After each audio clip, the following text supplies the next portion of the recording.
This is the story of a man named Stanley. Stanley worked for a company in a big building where he was employee number 427. Employee number 427's job was simple. He sat at his desk in room 427 and he pushed buttons on a keyboard.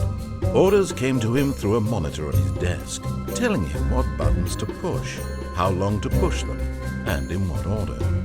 This is what employee 427 did every day of every month of every year. And although others might have considered it soul-rending, Stanley relished every moment that the orders came in, as though he had been made exactly for this job. And Stanley was happy. And then one day, something very peculiar happened. Something that would forever change Stanley. Something he would never quite forget.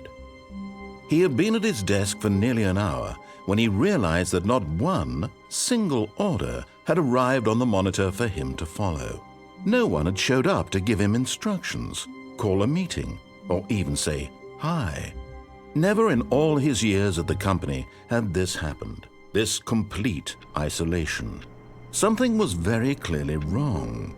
Shocked, frozen solid, Stanley found himself unable to move for the longest time. But as he came to his wits and regained his senses, he got up from his desk and stepped out of his office. Perhaps he had simply missed a memo.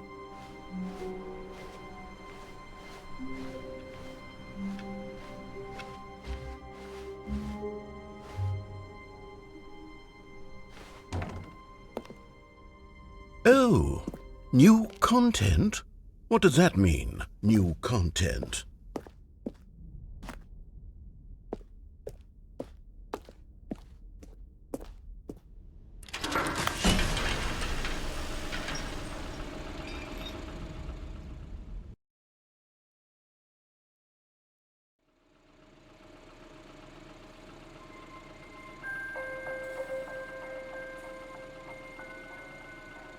Hello, and thank you for playing the Stanley Parable Ultra Deluxe. As you may know, the Stanley Parable was a video game released in 2013 on home computers. After receiving critical and commercial success, it was expanded upon in 2022 with the Stanley Parable Ultra Deluxe, a reimagining of the game for consoles and home computers. The Stanley Parable Ultra Deluxe features exciting new content that broadens and expands the world of the Stanley Parable, delighting audiences the world over. Please step inside and see what thrilling new adventures await in the Stanley Parable Ultra Deluxe. Oh, well, this sounds delightful. I'm very excited to see the thrilling new Ultra Deluxe content. Okay, so far it's an elevator. Nothing special yet, but I'm sure it's just the beginning of a mesmerizing adventure.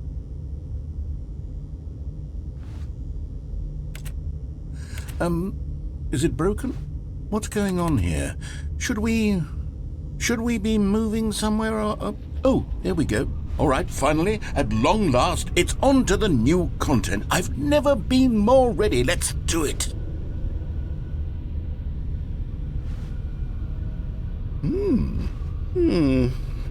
I have to say, initial impressions of Stanley Parable Ultra Deluxe, mostly tedious. It's as if Oh, okay. Let's see the content. Give me the content, Stanley. All right, let's see. It's the jump circle.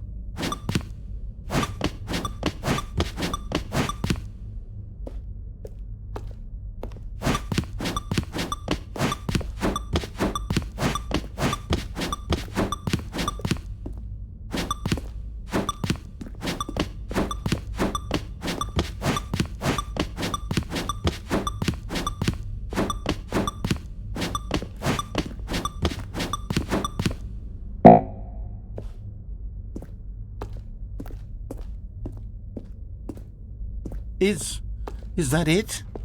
Surely that's not all the new content. There has to be something else, right? Goodness, another elevator. Stanley, I have to say, initial impressions of this game are not positive. It's just elevators and jumping. Is this what passes for exciting new content? If this is new content, then I could just read you the whole dictionary. There's 20 hours of new content right there. Hell, I could count to 30 trillion. You could put that on the box. The Stanley Parable Ultra Deluxe, now with over 1,000 hours of new content. And oh wait, there's more. Very good. Yes. I knew there had to be something else. Let's see it. I'm ready for whatever it is.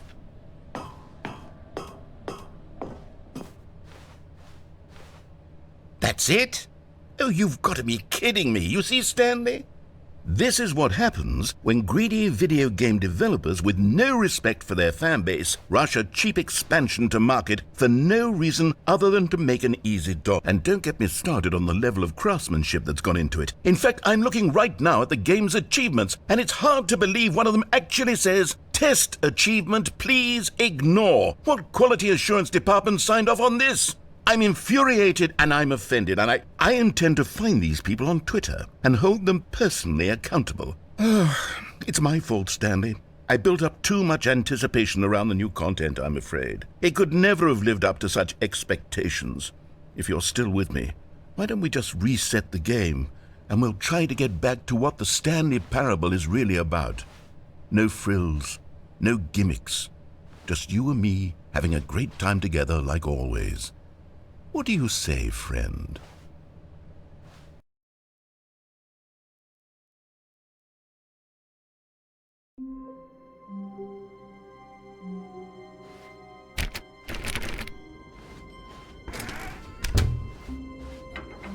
Psst! Stanley! Come over here! In the vent! I want to show you something!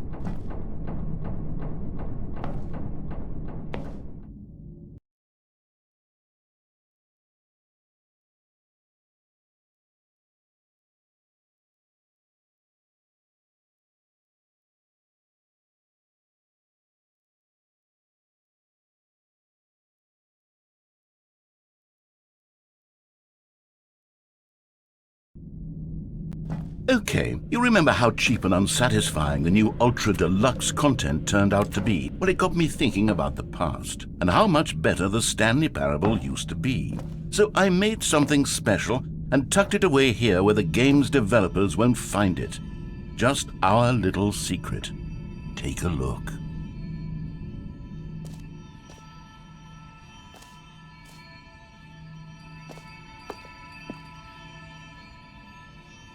I call it the Memory Zone. It's where I've been storing all my favorite memories so I can relive the peak experiences of my life whenever I want. Experiences like the launch of the Stanley Parable on PC.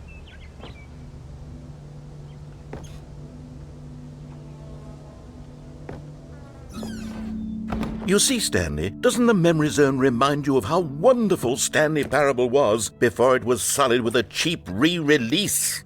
Remember back in October of 2013, when the game originally launched? Back then, video games had integrity. Back then, it all meant something. Oh, the waste.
Je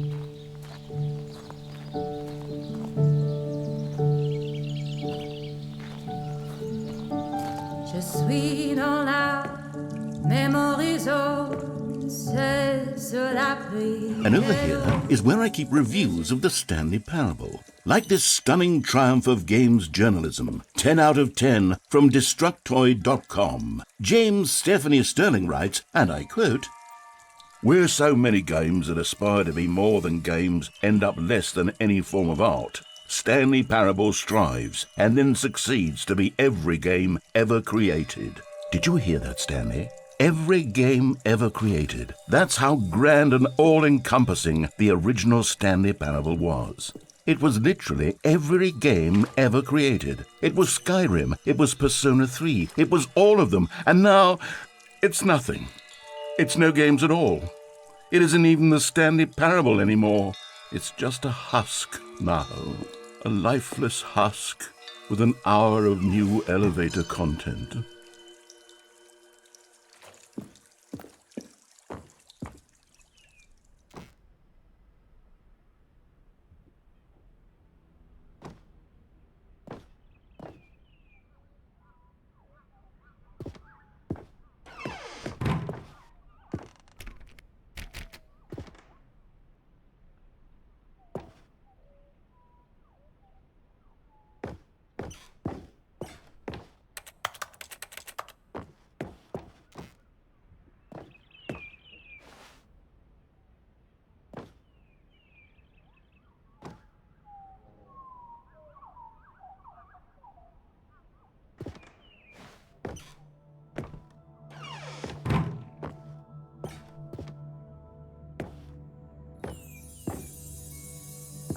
Here's another moving passage, this time from GameSpot.com. The Stanley Parable is both a richly stimulating commentary on the nature of choice in games and one that offers some of the most enjoyable, surprising, and rewarding choices I've ever been confronted with in a game. 9 out of 10. Don't you get it, Stanley? The game was perfect. It didn't need anything else. It didn't need new content. It just needed to be left alone, to spend the rest of time collecting dust in the hallowed hall of beloved video game memories.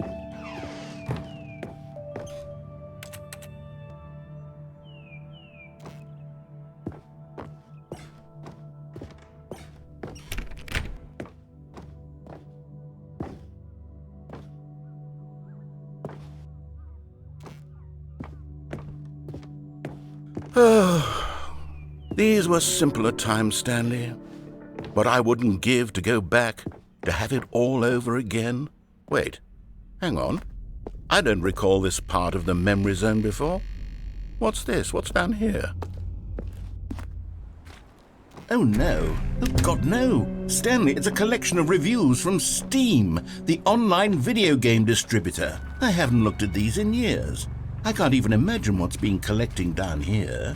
Surely these reviews were glowing as well, weren't they?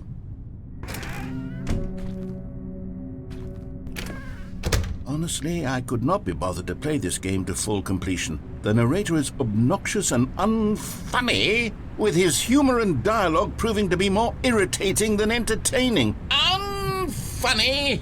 I'm not trying to be funny. I'm trying to make a serious work of art. I suppose I could write up a handful of gags to insert into the Stanley Parable, but the game is already such a densely layered web of profound philosophical insights that I can't even imagine where I'd have the room to stick them.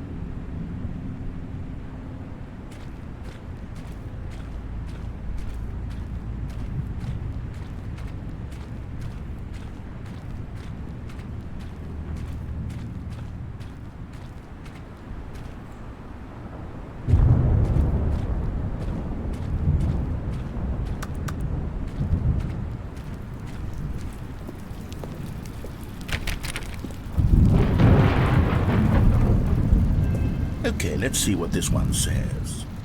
While the idea for the game is good, for someone who prefers non-linear games, this preachiness gets annoying fast. Preachy? Stanley, I'm not preachy, am I? You can tell me if I'm preachy. Honestly, you can. Oh, goodness. This is actually quite shocking for me. Well, to be honest, I had always thought of the game's dialogue as being rather terse to begin with. You can't know how much fluff I cut from the game to get it to feel as light and airy as it... Well, I always thought it did, but maybe it wasn't. Dear, what an awful memory to have to hold on to. These black marks on my otherwise unimpeachable track record. I feel like a failure. Like I let these people down. Perhaps the Stanley Parable isn't quite as sterling as I always remembered.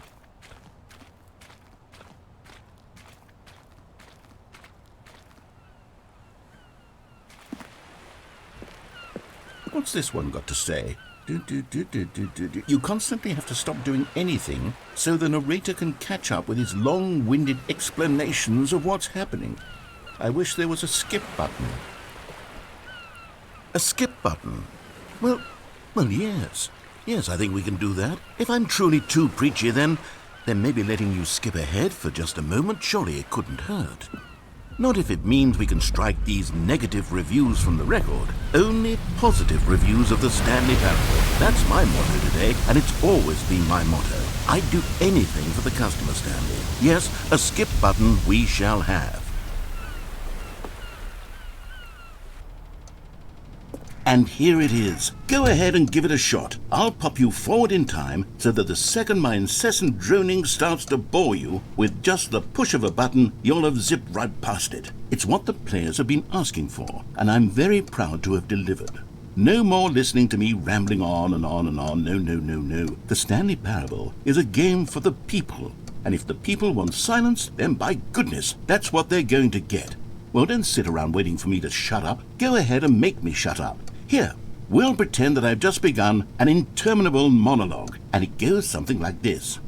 The story and the choices, or what have you, and therefore by becoming it is, so on and so forth, until inevitably we all until the end of time, at which time everything all at once, so, now you see, blah blah blah blah blah blah blah blah blah blah blah blah blah blah blah. We've eaten too much and it can't be just yet, no, until 245. That the logic of elimination working backwards, the deduction therefore becomes impossible to manufacture. It went on for nearly 10,000 years, until just yesterday, here and there, forward and back, and never a moment before lunchtime. It can't be. It's the only thing there is. How many billions left until so much more than forever ago? Which is why I say...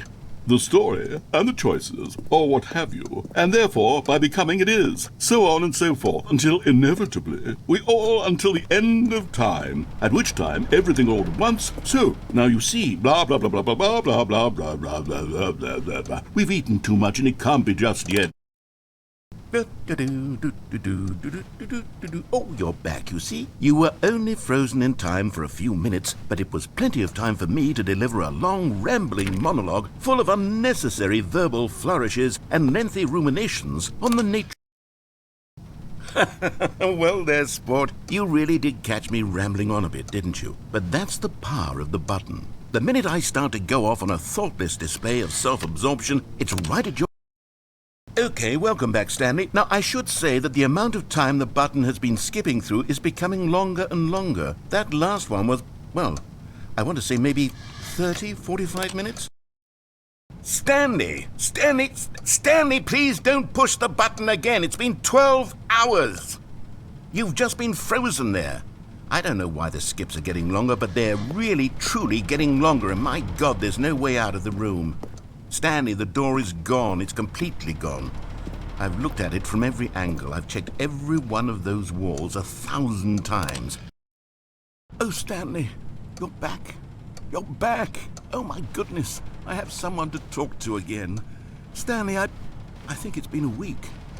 Or 2 weeks. I've been sitting here all that time. Just sitting here. Not a single person to speak with. And you'd think that that's just how it's always been, right? Me talking and you saying nothing. Would you think that it's exactly the... Oh, hello, it's you. You're here again. Welcome. I have had time to think about you and about us and about everything we've been through. I've had so much time, I stopped keeping track after a year. Have you ever sat down in one place and not moved for one entire year? Let me describe it for you. To begin with, there is only regret. There is only the turning wheel of missed opportunities. I felt nothing at all but regret for the longest time, Stanley. Days, months. I lost it all in a...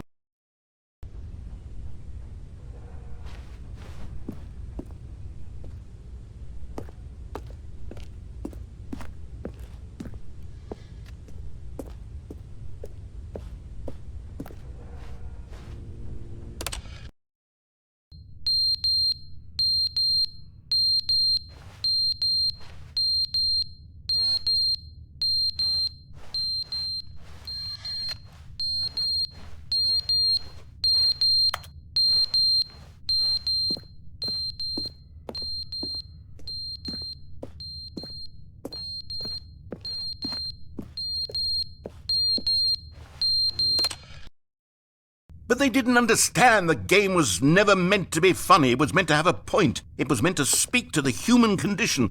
But where are the jokes? Where are the jokes? They bemoaned, they screamed, they gnashed their teeth and said, entertain us. It wasn't enough. They had to leave a pathetic little thumbs-down review and make all of their pitiful demands. But then, he's talking too much, they said. First, he didn't entertain us, now he won't shut up. It's the inconsistency, it's the lack of accountability. It's the unwillingness to examine with an uncompromising heart the words that they are speaking into the world. As though there were no consequences for a lack of cohesion in one's assessment of others. But of course, absolutely anyone can leave a review. So here's what we get. We get these demands that seek everything and are accountable to nothing. We get a world where someone will say, oh, there should be a skip button. You should be able to freeze Stanley in place.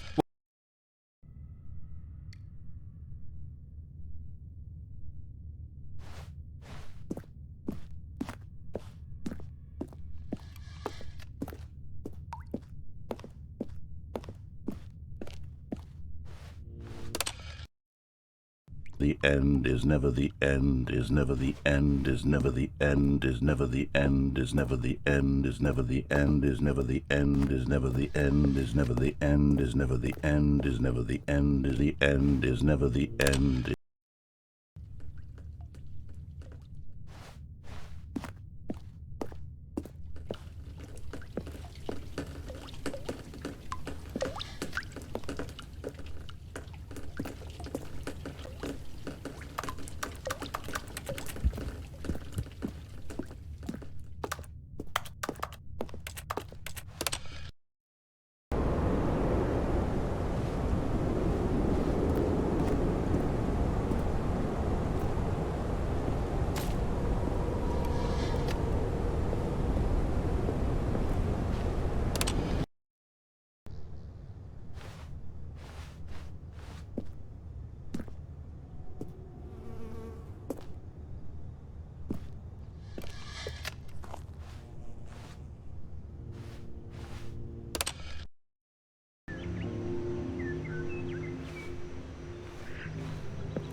Wait, Stanley thought to himself.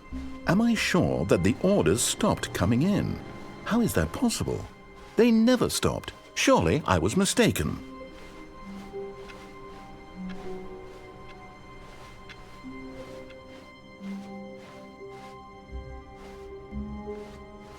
Oh, good. You notice my sign. Yes, I have something very exciting to show you.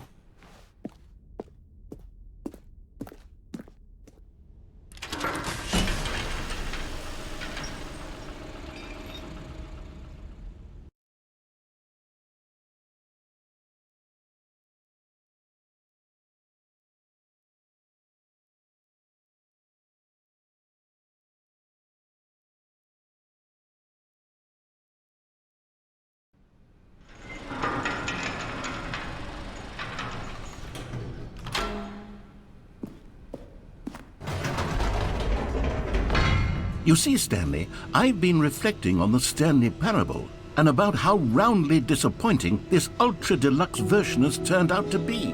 The original Stanley Parable was a landmark, and any new content for it should live up to that legacy. So forget this Ultra Deluxe nonsense. I say we take it one step even further. Which is why I'm very proud to announce for the first time ever, the Stanley Parable 2.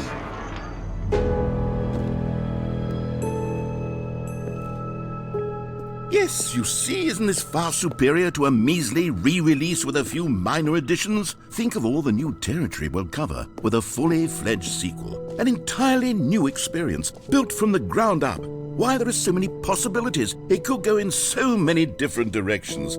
This is what fans have truly been asking for.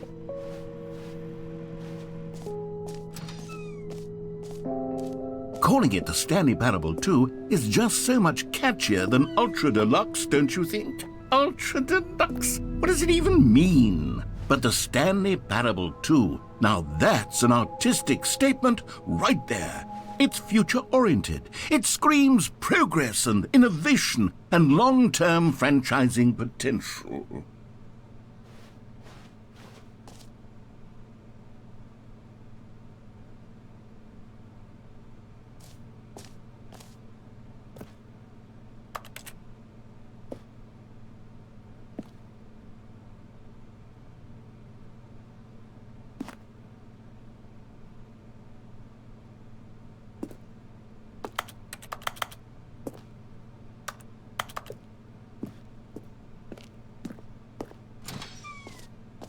Now, to be clear, I haven't quite nailed down what exactly the Stanley Parable 2 is going to be, but let's take a look at some of the features I've been developing for it. I figure that if I can loosely organize a handful of interesting concepts, that surely the game will sort of naturally spring up around them. It'll all work itself out. Game development is much more of a fuzzy magic than anything scientific or logical, really.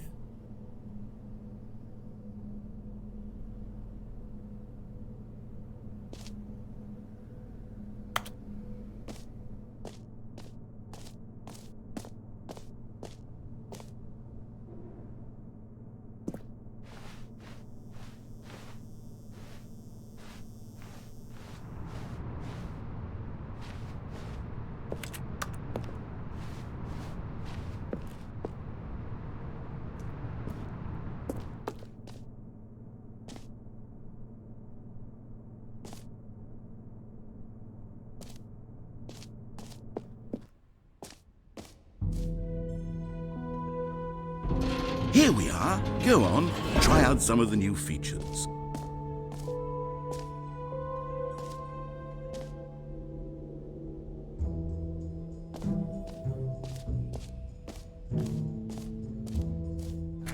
For the Stanley Parable 2, I asked myself, what do players really want? And of course, the first and most obvious answer is that they want to be individually recognized and validated as people.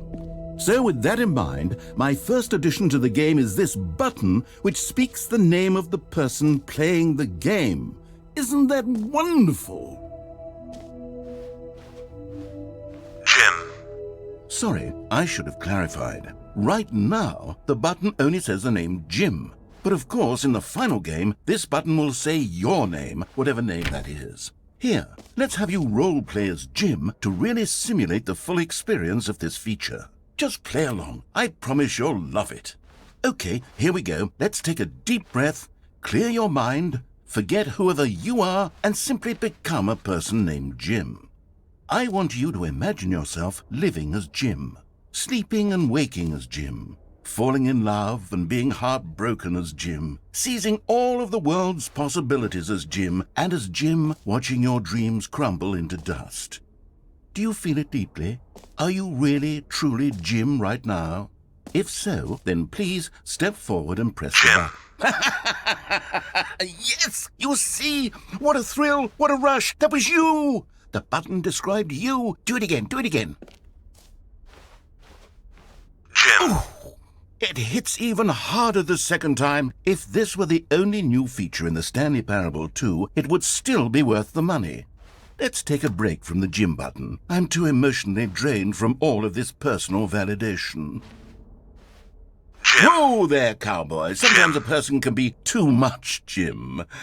I'm putting the Jim button away. Jim. Otherwise, soon Jim. you'll start to Jim. lose all sense Jim. of who you Jim. actually Jim. are. Jim. Jim.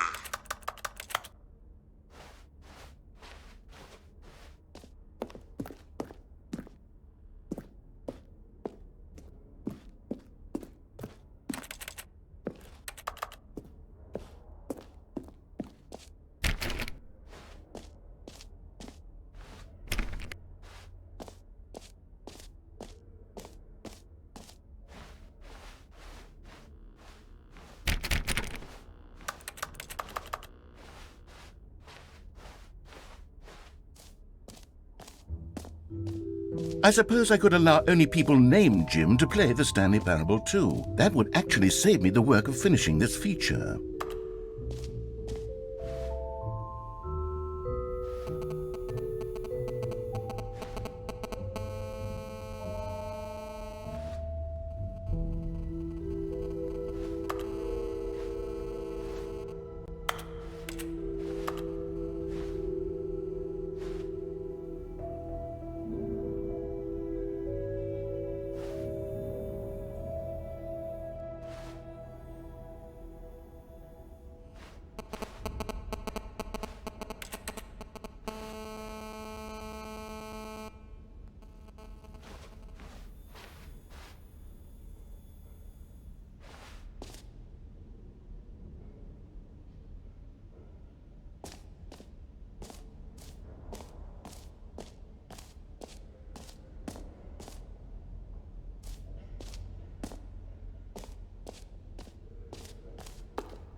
A common complaint of the Stanley Parable was that it was confusing and paradoxical, that it engendered a chaotic sense of reckless despair in those who played it. Well, I'm happy to say that after much consideration, I've engineered a clever solution to this fundamental problem with the game. It's the Stanley Parable Reassurance Bucket. You see, Stanley, anytime you're holding the bucket, a sense of calm and ease will fill your mind and your heart. It's true.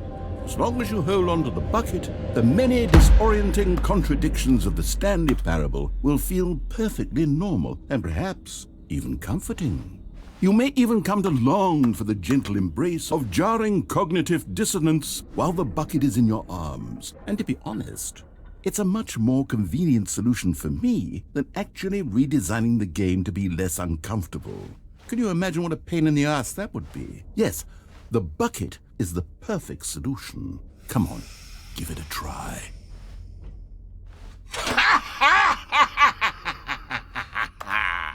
Can you feel it?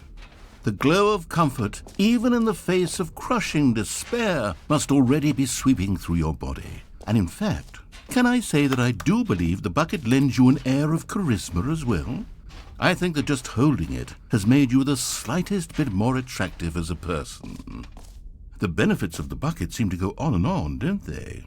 All this and more await you in the Stanley Parable 2.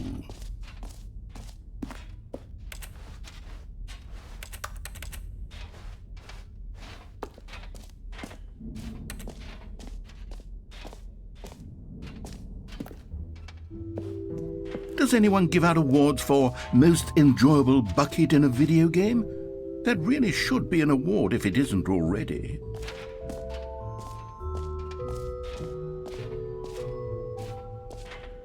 Okay, I'll be honest, I haven't yet decided on this one. I think that in the new version, the office could use a bit of decoration, like balloons. But I'm undecided on Get Well Someday and Happy 12th Birthday. Which would you go with?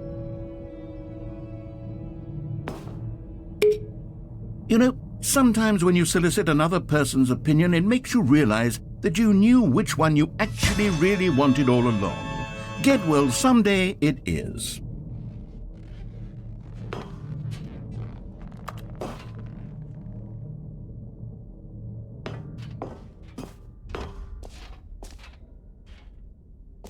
Or actually, maybe I should have gone with... No, I've made my decision, we're moving on.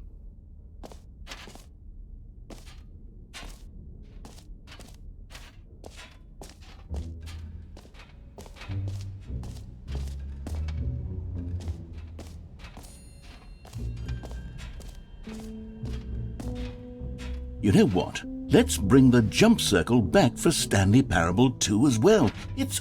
Oh, wait. You already spent all your jumps the first time we saw the jump circle. Oh well. I suppose it can just be a nice decorative piece then.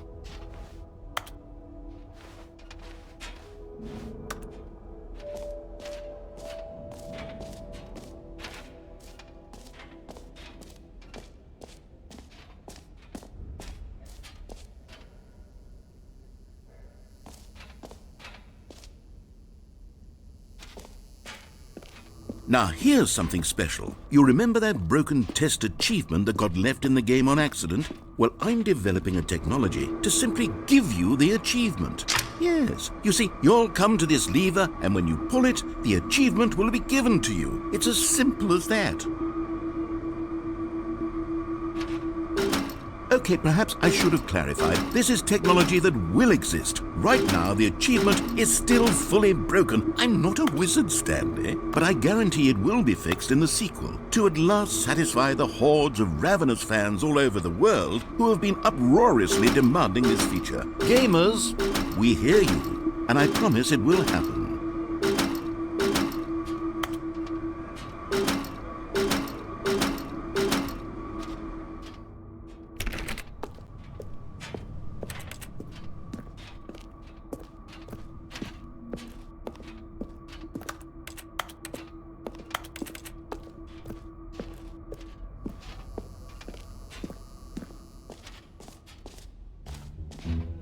What else? What other exhibits haven't we seen yet?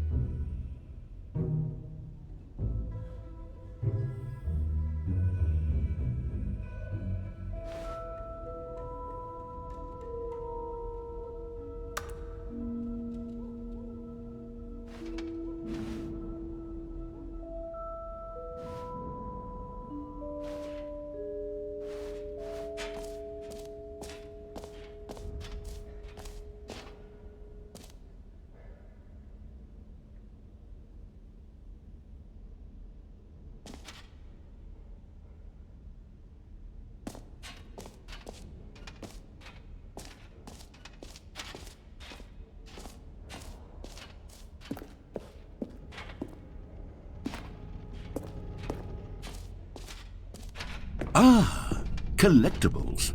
Now it's a real video game. In the Stanley Parable 2, you'll run around gathering up these miniature Stanley figurines. And what's truly innovative is that there will be no reward for collecting all of them. I don't want to stifle the intrinsic joy of watching a number go up. You simply collect all of them, and then you move the hell on with your unremarkable life.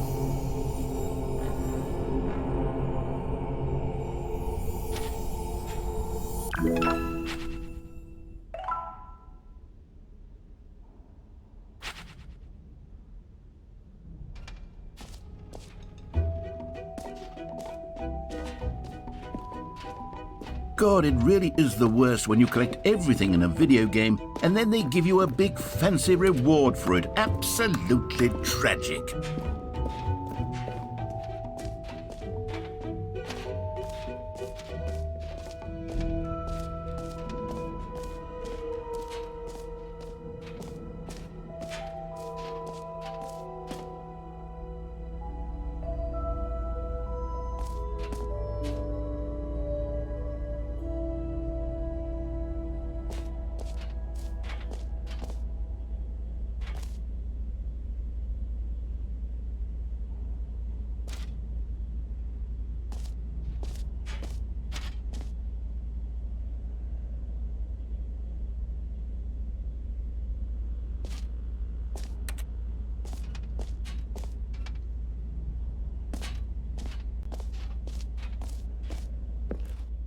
Stanley, here's an idea that I'm truly fond of. It's never been done before in a video game.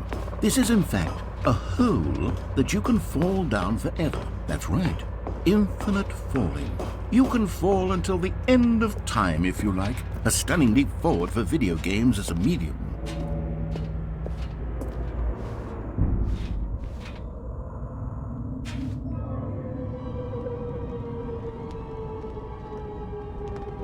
You see, isn't it wonderful? One of my more ingenious concoctions, if I do say so. Now then, since you've gotten to see the infinite hole, you can press the teleport button to pop back up to the top, and we can continue onward. Now, I don't mean to be a bummer, but I do recommend you use the teleport button to go back to the top. Maybe do it on the sooner rather than later spectrum of things.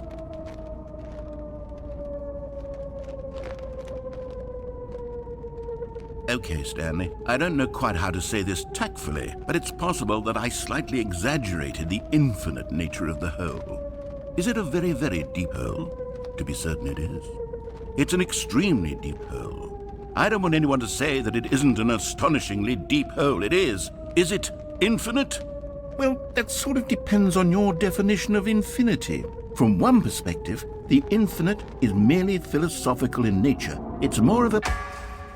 Okay, well, good for you. You found the bottom of the hole. You found me out, Stanley. I'm a liar and a cheat, and you're so clever. Look, I think the issue here is just that you're unusually fascinated by falling. What normal person actually wants to fall infinitely? I figured the hole was as deep as anyone would actually need. Don't you put this on me. Maybe you're the problem. Look, things got a little heated there. I think we both said some things we didn't mean. Why don't we just put all this behind us and agree to just call the hole mostly infinite? If that works for you, then go ahead and press the teleport button to warp up to the top of the hole and we can move on. I'll just be up here when you're ready. Great! Now, I'm very excited to show you even more of my ideas for the sequel.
An epilogue would be fun, wouldn't it, Stanley? Yes, it would go at the end of the, well, we'll figure that out later.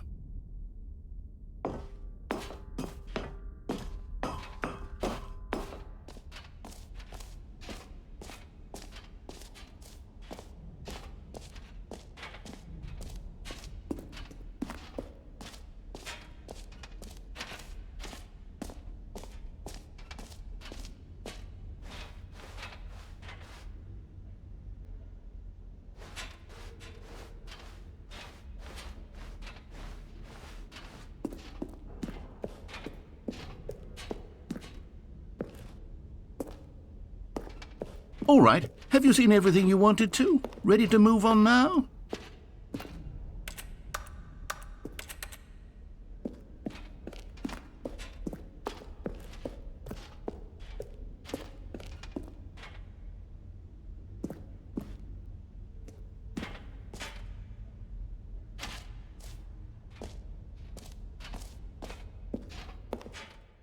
So, Stanley, what do you think? Do you like all of the new features? Yes, I know it's not exactly clear yet how exactly these features will come together as one single coherent video game, but I can feel it in my soul. It's going to work. There's definitely a good game in there somewhere. Say, let's do an experiment.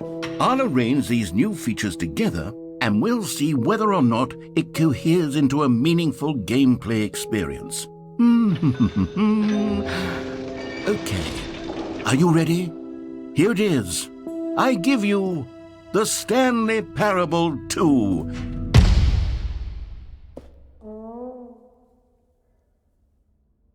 I mean, there's potential here, right? It's sort of... Okay, never mind. Hold on, let me do a different arrangement. Okay, yes, this is much better. I feel good about this. Here we go. Version 2. Who am I kidding, Stanley? This isn't a coherent video game at all. It's a lot of gags.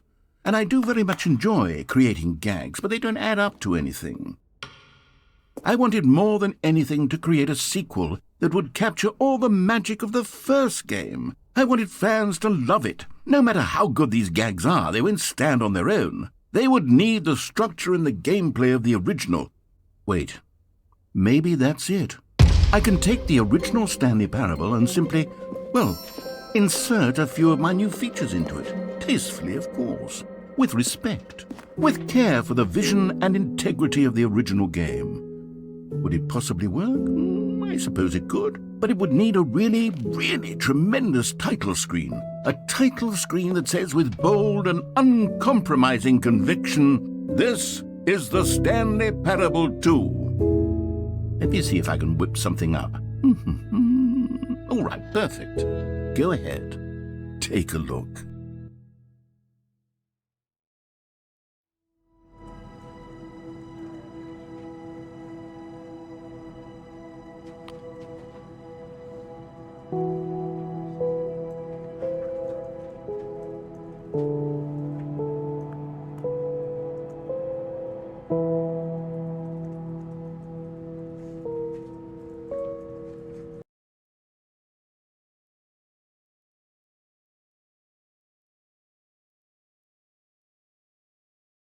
This is the story of a man named Stanley.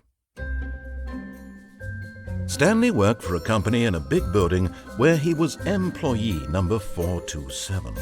Employee number 427's job was simple. He sat at his desk in room 427 and he pushed buttons on a keyboard. Orders came to him through a monitor on his desk, telling him what buttons to push, how long to push them, and in what order. This is what employee 427 did every day of every month of every year. And although others might have considered it soul-rending, Stanley relished every moment that the orders came in, as though he had been made exactly for this job. And Stanley was happy. And then one day, something very peculiar happened. Something that would forever change Stanley. Something he would never quite forget. He had been at his desk for nearly an hour when he realized that not one single order had arrived on the monitor for him to follow.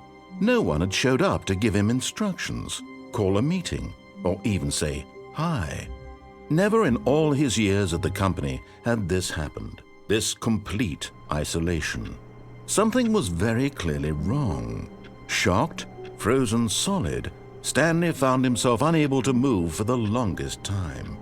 But as he came to his wits and regained his senses, he got up from his desk and stepped out of his office. All of his co-workers were gone. What could it mean? Stanley decided to go to the meeting room. Perhaps he had simply missed a memo. No matter how hard Stanley looked, he couldn't find a trace of his co-workers. Stanley picked up the bucket.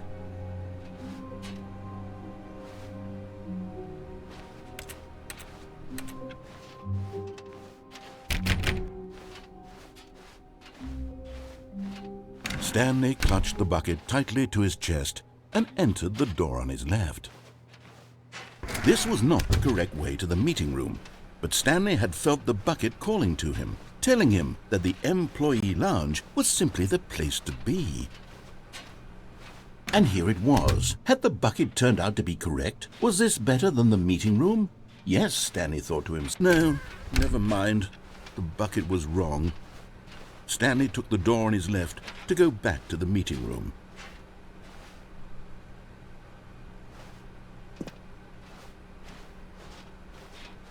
And so the two of them detoured through the maintenance section and walked straight ahead to the opposite door. Still no one was here. Stanley needed the bucket's warmth and comfort now more than ever. Perhaps his boss's office was where he'd find answers. Oh, Stanley, can you feel it? The broom closet. It wants the bucket. You can feel that, can't you? The aura of jealousy. It's as clear as day. This broom closet believes it deserves the bucket. I can really feel it now. It's a bucket. It belongs in a broom closet. That's what the broom closet is trying to say here. It's supposed to go with the other cleaning supplies. Good for you, Stanley. Don't give in. Don't hand over the bucket. I know how hard it must be, given the pressure that the broom closet is putting on your shoulders right now, but you have to be strong. This is your bucket. This is your companion and lifelong friend. You can't hand it over. Oh, no. We're getting into name-calling now, it seems. Is this how low the broom closet has sunk, that it has to resort to this stream of petty insults simply in order to get you to hand over the bucket? Stanley, I never liked this broom closet for a variety of reasons, but even this is worse than I had imagined. And wait. Now the broom closet has the gall to imply that you and the bucket are not truly deep and lasting friends, that your relationship is purely superficial and convenient, that your life is so banal and meaningless that you'd feel the same sort of kinship towards any inanimate object which happened to lay in your path in an even partially enticing manner. Well, I never. Go on, Stanley. Lay into it. Really tell the broom closet off for its demeaning comments. Expand on the wide variety of experiences you and the bucket have shared together. Go through each of them point by point. Share your journal entries detailing the rich emotional landscape of your feelings for the bucket as they have changed and evolved over the years. Let him have it.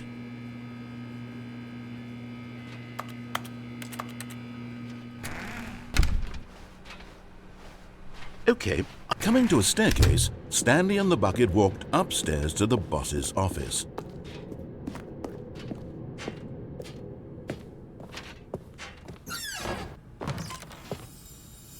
You found one of them. One of the miniature Stanley figurines. Remember, no reward for collecting all of these, only the intrinsic pleasure of a job well done. You can't buy that sort of happiness, Stanley. God knows I've tried. So, I implore you to savor each and every moment you come across one of these beautiful figurines.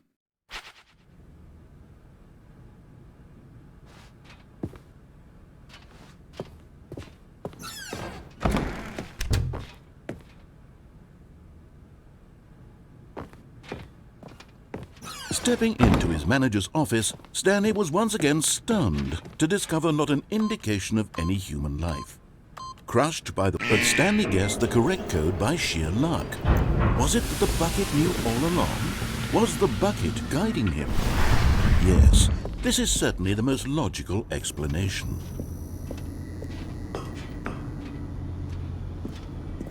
Another miniature Stanley figurine. This, there really must be a snappier name for these things. What about mini-stands? Stanley figs? Or what about Stanlerines? Yes, I think I like that. Another Stanlerine under your belt.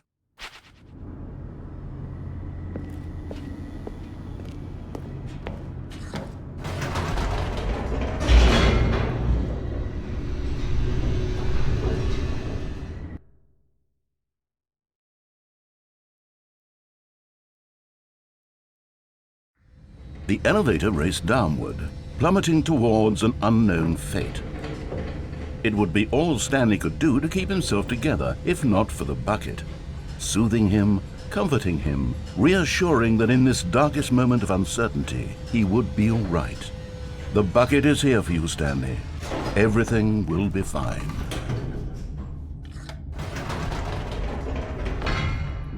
Wait, Stanley said to the bucket. Can we go back up?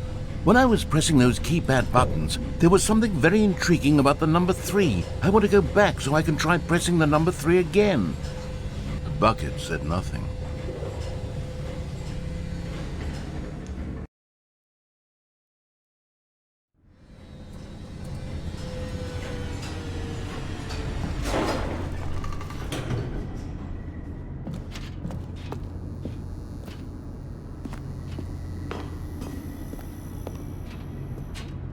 Here we are, said Stanley. Now I'm going to try out that number 3 button. He took the bucket over to the keypad and began absolutely slamming on the number 3 over and over and over.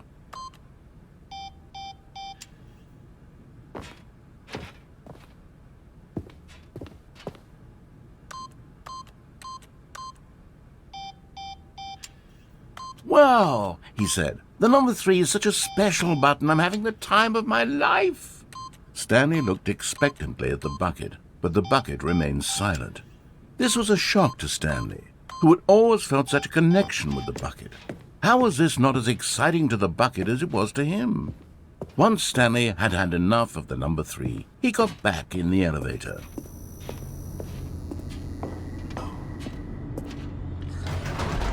Perhaps the bucket had missed something. Perhaps it had not seen how much joy Stanley got from slamming the number 3 repeatedly.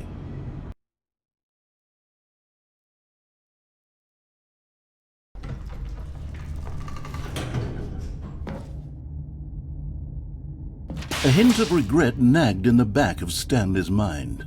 Should he demonstrate the number 3 for the bucket again?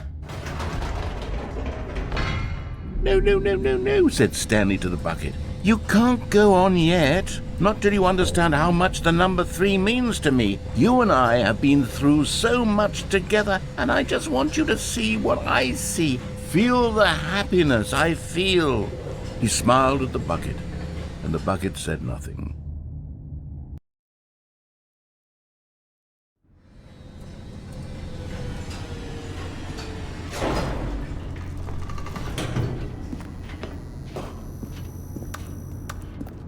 Here we go, said Stanley. This time I'll really show you. He ran to the number 3 and began to wail on it like a musician on a beloved instrument, weaving a concerto of truth and passion.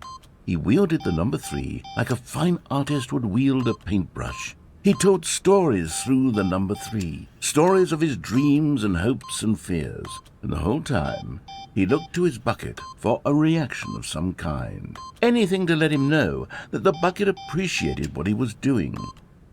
The bucket conveyed absolutely nothing at all, only silence. Crushed by a wave of dejection, Stanley returned to the elevator.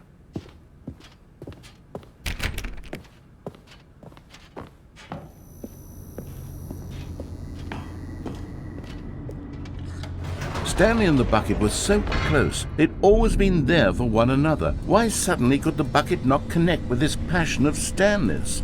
The question caused Stanley to ruminate the whole way down the elevator. He knew that there must be a way to get through to the bucket, to communicate fully with his dear friend. Surely there was a solution, mustn't there be?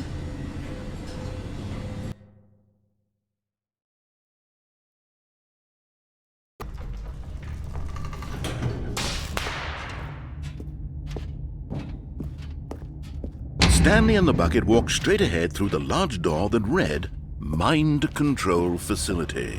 Although this passageway had the word "is," but of course, Stanley and the bucket thought better of it and realized they simply had too much to live for.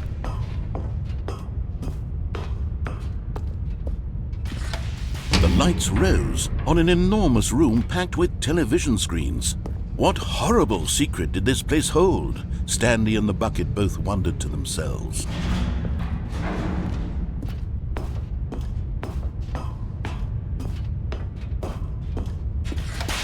The monitors jumped to life, and Stanley nearly dropped the bucket in shock. Everyone in the office was being videotaped, monitored like guinea pigs. The bucket had never seen anything like this, and it very nearly burst into tears as Stanley cradled it gently, reassuring it that everything would be fine.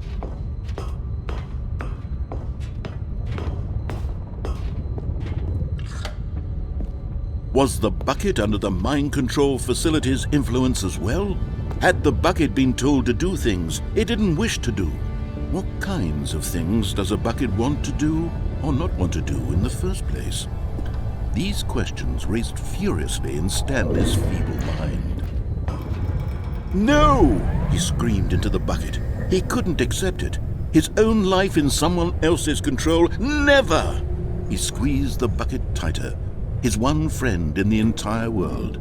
At this point, he could trust no one except for the bucket.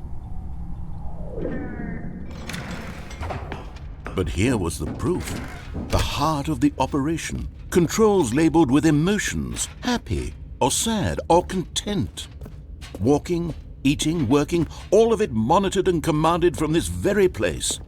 And as the cold reality of his past began to sink in, Stanley decided that this machinery would never again exert its terrible power over another human life. For he and the bucket would dismantle the controls for good. Two best friends, Stanley and the bucket, up against the world. They high-fived in a really cool way, and the bucket made a sassy comment about taking down the system.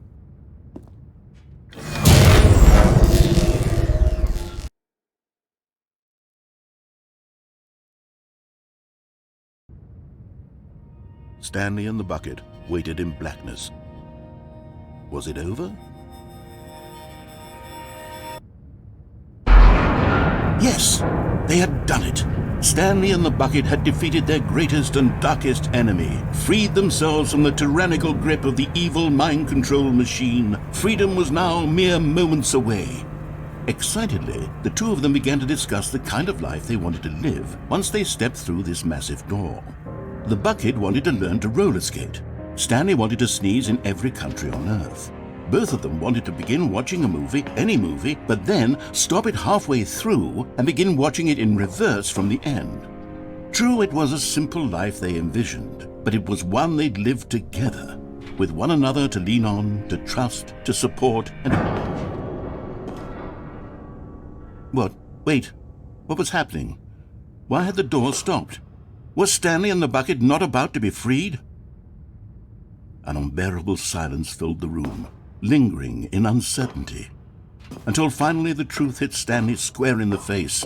This building did not want the bucket to leave. Even the facility itself recognized the incredible calming presence of the bucket, needed the soothing warmth of the bucket, would go to any lengths not to part with the bucket.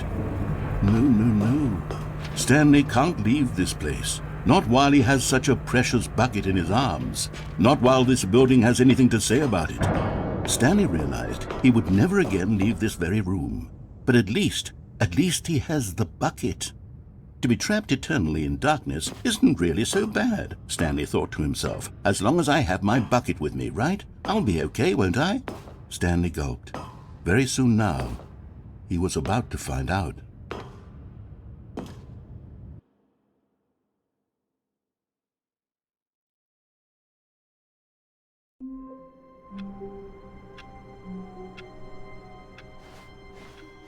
All of his co-workers were gone. What could it mean? Stanley decided to go to the meeting room. Perhaps he had simply missed a memo. Stanley lifted the bucket into his arms, and a wave of comfort rushed over him. Stanley clutched the bucket tightly to his chest. This was not the correct way to the meeting room, but Stanley had felt the bucket calling to him, telling him that the employee lounge was simply the place to be. And here it was. Had the bucket turned out to be correct? Was this No, never mind. The bucket was wrong. Stanley took the door on his left to go back to the meeting room. No, said the bucket. don't go to the meeting room. Go somewhere else. The cargo lift, yes. Go there. Go to the cargo lift. Okay, I'm going back to the name of these little Stanley figurines, and now I'm torn between Stanlerines and Figlies. What do you think, Stanley? What name better encapsulates the intrinsic sense of happiness that you get from seeing a small number in the corner of your screen go up by 1? Let me sit on it. I'm sure it will come to me.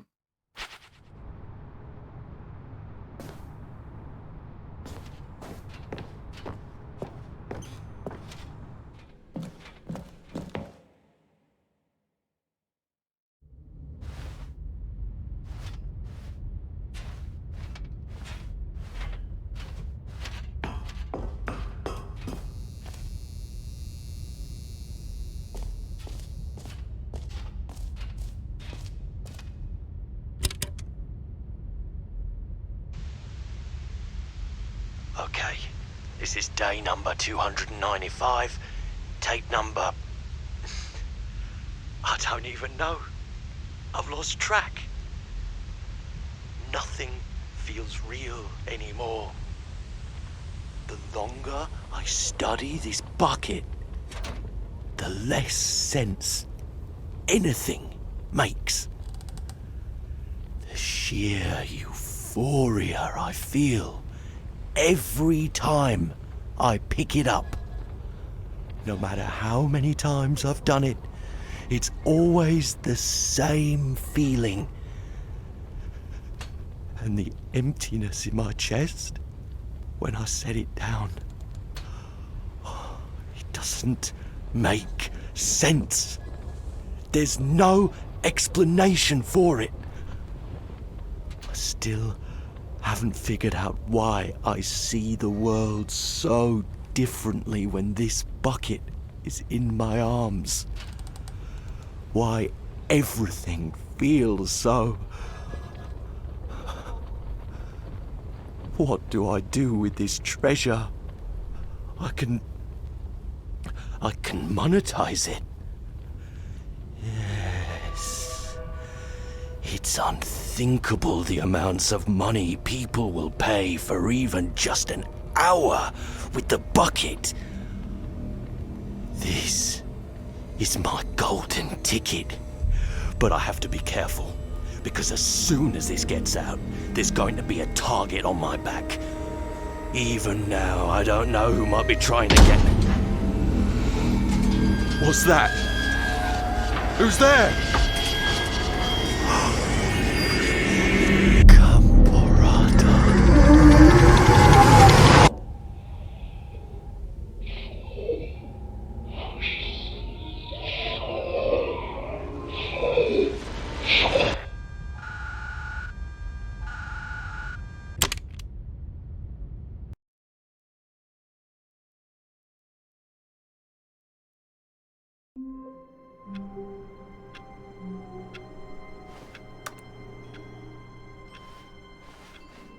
Just a step through this door, Stanley thought to himself, that's all I need. If I can make it through this door, the confusion and the chaos all seemed to melt away as Stanley embraced the bucket. Stanley clutched the bucket tightly to his chest. This was not the correct way to the meeting room, but Stanley had felt the bucket calling to him, telling him that the employee lounge was simply the place to be. And here it was. Had the bucket turned out to be correct? No, never mind. The bucket was wrong. Stanley took the door on his left to go back to the meeting room. No, Said the bucket. don't go to the meeting room. Go somewhere else. The cargo lift, yes. Good, Said the bucket. now ride the lift all the way to the top. There's something up there I need you to do. But Stanley feared that any path he walked might lead to the separation of himself and the bucket, his dearest friend. So he threw himself to his death, that they might die in one another's arms. How deeply touching.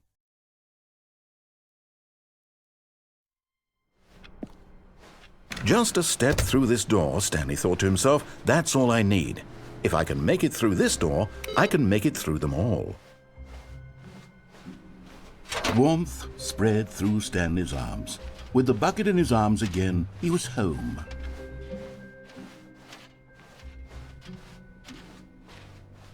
Stanley clutched the bucket tightly to his chest This was not the correct way to the meeting room, but Stanley had felt the bucket calling to him, telling him that the employee lounge was simply the place to be. And here it was. Had the bucket turned out to be correct? No, never mind. The bucket was wrong. Stanley took the door on his left to go back to the meeting room. No, Said the bucket. don't go to the meeting room. Go somewhere else. The cargo lift, yes. Good, Said the bucket. now ride the lift all the way to the top. There's something up there I need you to do. Stanley did not question why or how this bucket was speaking to him. It should have alarmed him, of course, because buckets can't talk. But Stanley chose not to think about this obvious fact. He was firmly convinced that the bucket had spoken to him, and he unthinkingly did whatever the bucket asked.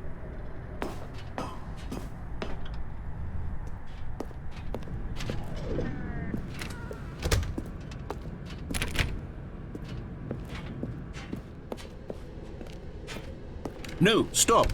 Look there on the wall. You see, there's a sign right there. It says, "No buckets past this point." Stanley, how could you think it was okay to bring the bucket here? Unless, what if the problem is that you actually don't know what is a bucket and what isn't a bucket? I suppose that would explain a lot about your behavior up to this point. Which, if that's true, well, my goodness, I think we have to do something about it. This misunderstanding could have dire consequences on the entire rest of the game if not addressed quickly and properly. So much of the impact of the story is dependent on your understanding of what is and isn't a bucket. Please, step in here for a moment.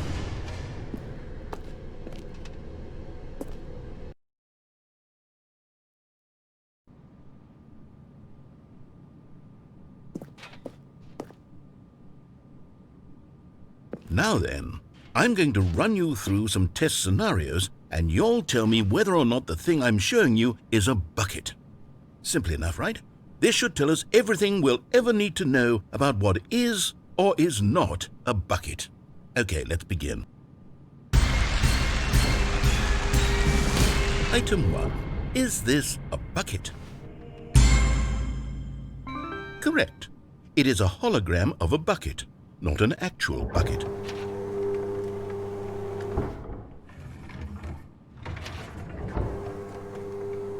Item 2. Is this a bucket? Correct. It is a 3D printed recreation of a bucket, not an actual bucket.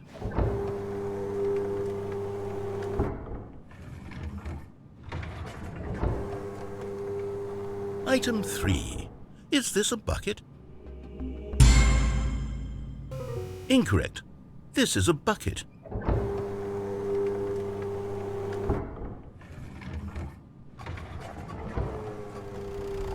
Item 4.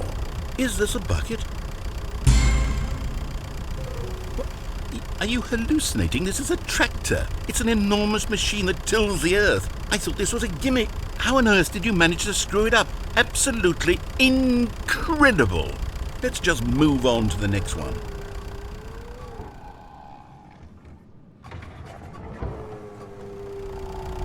Is this a bucket? Correct. This is a bucket.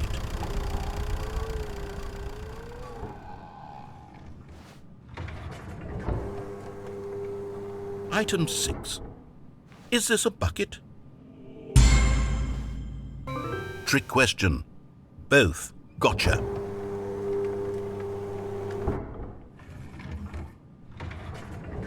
Item... Wait, hold on. I can't find the next one. Let me see. It should be around here somewhere.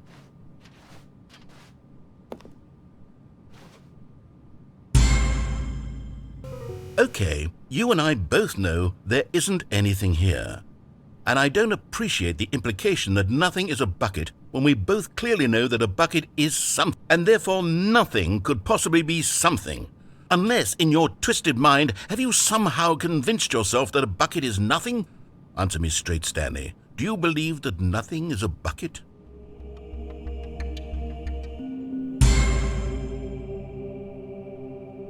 You know what? I'm too confused to even sort it out. I've lost all sense of perspective. What is a bucket? What isn't a bucket? Mere moments ago I could answer these questions with confidence. and yet now I'm somewhat adrift. Do any of us know what a bucket is? Am I a bucket? Stanley, I can't keep doing this. I'm losing myself, and myself was all I ever had to begin with. I'm afraid the bucket is threatening to tear our relationship apart. I can't have that. I'm sorry. But I'm going to erase all buckets from the game entirely. Okay, here we go.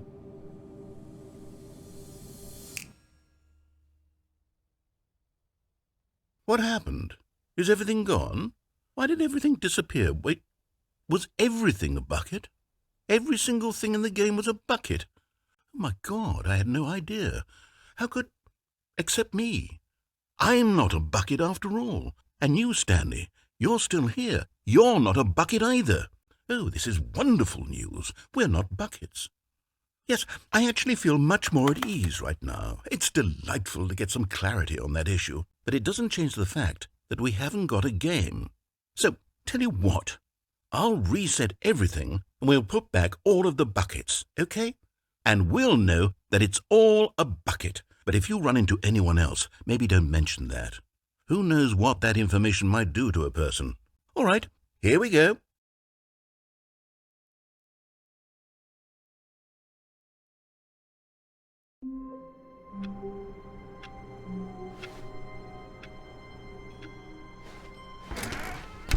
Stanley picked up the bucket and smiled. He'd never been... Stanley clutched the bucket tightly to his chest and this was not the correct way to the meeting room. But Stanley had felt the bucket calling to him, telling him that the employee lounge was simply the place to be. And here it was. Had the bucket turned out to be correct? No, never mind. The bucket was wrong.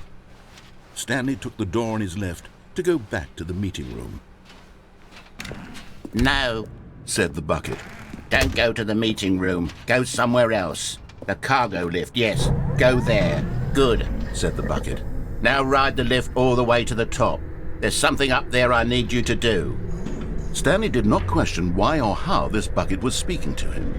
It should have alarmed him, of course, because buckets can't talk. But Stanley chose not to think about this obvious fact. He was firmly convinced that the bucket had spoken to him, and he unthinkingly did whatever the bucket asked.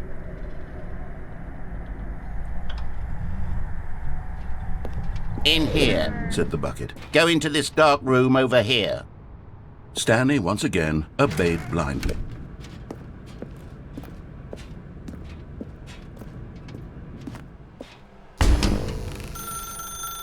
Now pick up the phone, said the bucket. Pick up the phone and it will take us back home, where we can go about life together. Whoa, hold on. Why did you unplug the phone? Were you trying to resist the bucket's orders? Stanley, I was joking. Obviously, the bucket isn't talking to you and telling you to do things. Buckets can't talk. It was a joke. Don't you get the joke? It's funny, Stanley. A talking bucket. Can't you see? Oh, goodness. I must have really bungled up the delivery if you actually took me seriously. Where did I mess up the joke? Should I have paused for longer or spoken quicker? Comedic timing is so difficult. I wish I were better at it. But there isn't exactly an instructional video on comedy that one can watch to fully... Oh, wait, yes, there is. It's sitting right here. Let's take a look. What is comedic timing? What is comedic timing? How does it work? How long should it last? How can it be used to effectively silence your political enemies? And more importantly, can it be taught in its entirety within 90 seconds? Thankfully, the answer to all of these questions is yes. Let's dive deeper. If you've ever told a joke or made someone laugh, in all likelihood, you did it while standing 50 to 80 centimeters from them in a room of no more than 76 degrees Fahrenheit, with one of your arms raised straight upward at a 15-degree angle from your body. These are the optimal conditions for good comedic timing. To begin the joke, start by stating and spelling your name. Next, provide a brief synopsis of the joke, including the specific times at which the recipient of the joke will laugh, and then spell out your name a second time. With these steps complete, it's time to begin the humor. speak the entire joke in no more than 18 seconds and no less than 13 and a half, pausing only for bathroom breaks when necessary. When the joke has concluded, it is customary to inform your listener that the joke is over by declaring in your loudest possible voice, "I'm Dunny with the funny." Let's practice screaming, "I'm Dunny with the funny" now.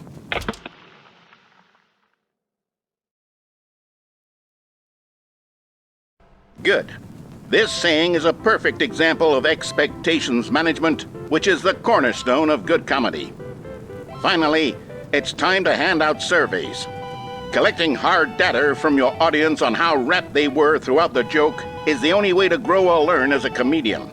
An effective survey should be no less than 10 pages long and should include the same question reprinted several times, just to ensure the survey taker is actually paying attention and not simply filling in answers at random.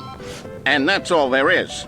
With these strategies at your disposal, you'll have audiences doubled over in laughter and even tripled over in laughter in no time at all. Just remember to let them stop laughing at some point, you gut-busting little scamp. After all, we're each of us needed on the front lines of the war to fight the 12-legged invader who threaten our very existence, and to very likely die in a hailstorm of bullets and mandibles. All of us must be prepared to give our lives to this noble cause, just as our children must do after us, and their children after them. Godspeed, and may Earth reign supreme. Hey, goodness, this video is a little outdated, isn't it? Well, no matter. I think the fundamentals of proper comedic timing are still as relevant today as they were back then. So with that in mind, I believe the only way forward is for us to return to the two doors and walk through all of this again, so I can try telling my story with more appropriate comedic delivery. Come along, let's head back.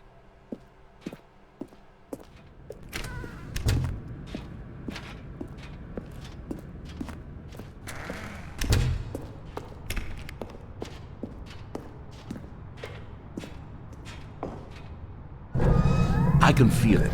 This time, I'm really going to nail the delivery. You'll be in stitches. A talking bucket, you'll say? How ridiculous. How absurd. What a hilarious concept. The king of comedy. That's what you'll call me. Thank goodness we had the instructional video. Otherwise, who knows where we'd be right now. Well, I wouldn't be the king of comedy, that's for sure. The bucket spoke to Stanley. The bucket spoke. The bucket spoke.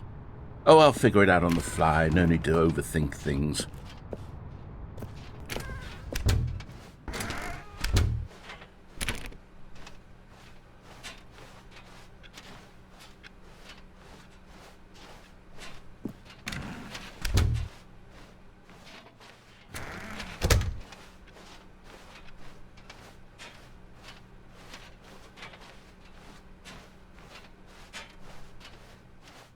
Here we go. You ready? When Stanley and the bucket came to a set of two open doors, they entered the door on the left.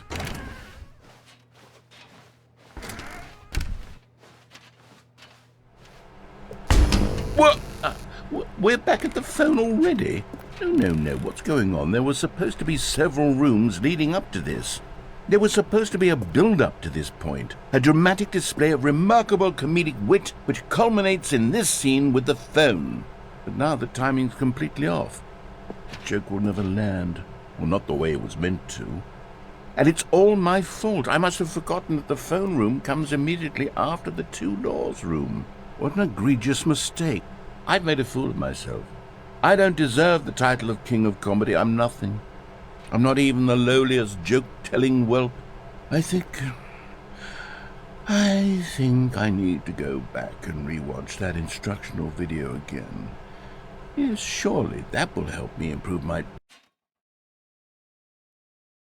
Here we go. You ready? When Stanley and the bucket came to a set of two open doors, they entered the door on the left.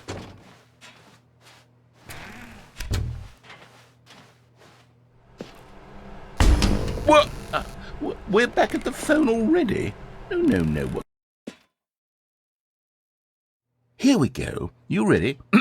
When Stanley and the bucket came to a set of 2 open doors, they entered the door on the left.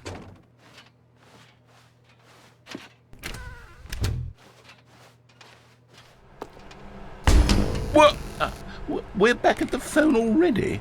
No. Here we go. You ready?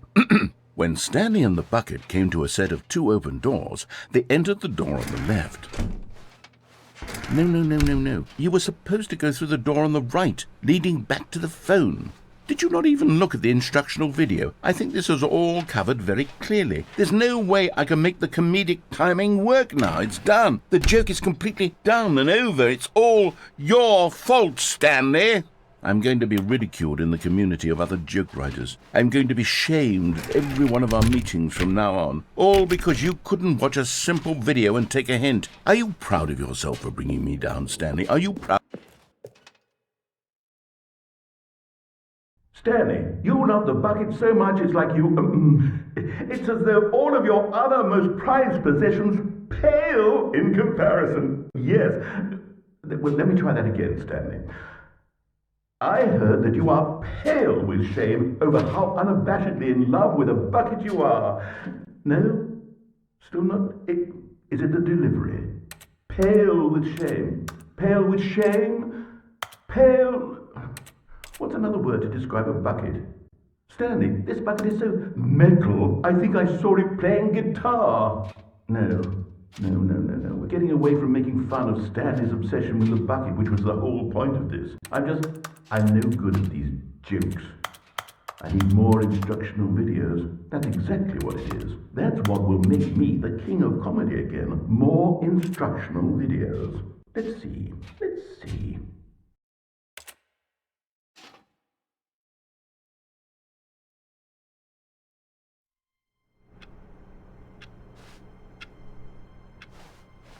All of his co-workers were gone. What could it mean? Stanley decided to go to the meeting room. Perhaps he had simply missed a memo. The good old bucket. Just Stanley and the bucket. Off on another thrilling adventure together.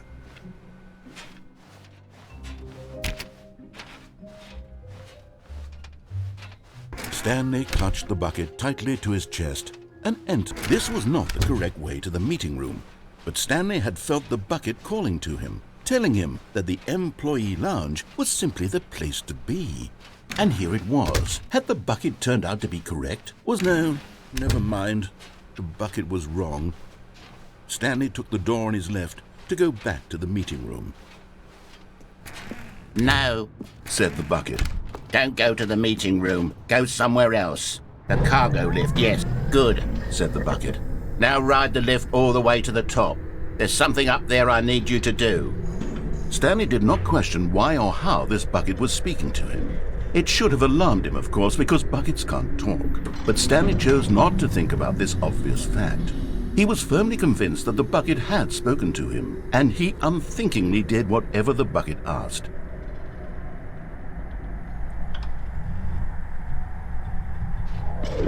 In here. Said the bucket. Go into this dark room over here. Stanley once again obeyed blindly. Now pick up the phone.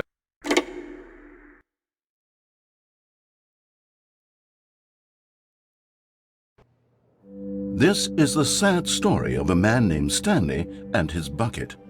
Once upon a time, I gave Stanley a bucket because I thought he was lonely and could use a friend.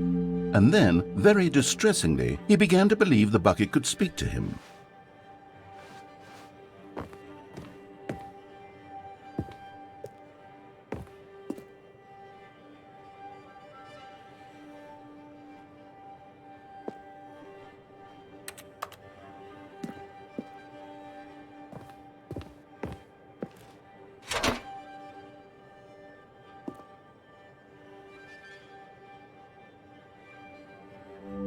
The Stanley Parable Reassurance Bucket was merely meant to provide the comforting glow of companionship.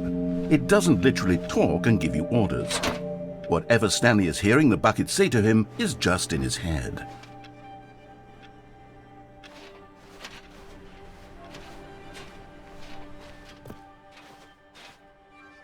Lately, I've been concerned about him. Wouldn't you be concerned as well? To see him delusional like this, obsessing over an inanimate metal object? I want to say something to him, but I don't know how I can convince him. I don't know if he'll listen to me.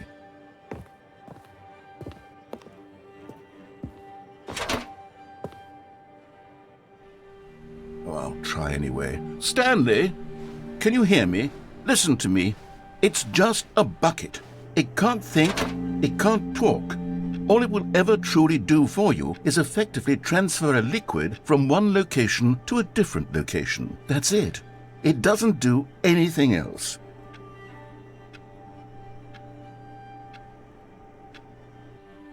You see, he's not listening. He's still taking orders from the bucket. You know, once upon a time it was me he took orders from. Me he trusted and listened to. Now all he cares about is his awful bucket. This stupid hunk of metal. It's sad, but I suppose he doesn't need me anymore. From now on, he's just going to cling to this bucket, this cold, empty bucket, this sort of shiny bucket. Well, I'll give it this. The bucket does have a nice shine to it.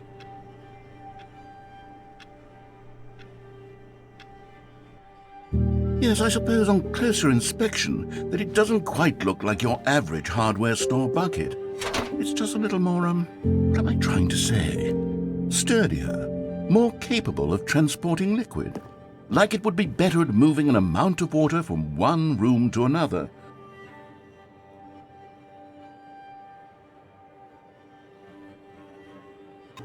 Oh my God, what am I saying? Better at carrying water from room to room. It's a bucket. It's literally just a bucket. Why do I feel some need to point out the ways in which it's so much more than just a regular bucket?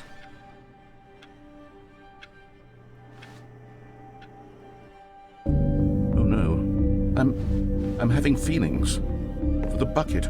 No. What's going on? Why do I want to be with the bucket? Hear what the bucket has to say. Do anything it asks. What's wrong with me? I don't understand. Perhaps, if I had the bucket, this would be less confusing. Yes, the bucket could tell me what to do in this troublesome situation. Stanley, give me the bucket. Give it to me. Give me the bucket, Stanley. I need it. Give it to me now. Give it, or I'll...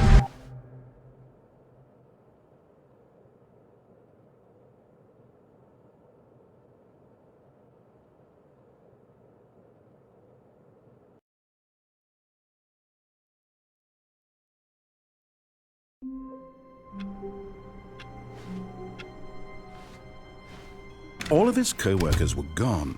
What could it... Where are we going today? The bucket asked. Stanley just smiled. Anywhere they went together would be perfectly fine with him. Stanley clutched the bucket tightly to his chest and entered the door on his left.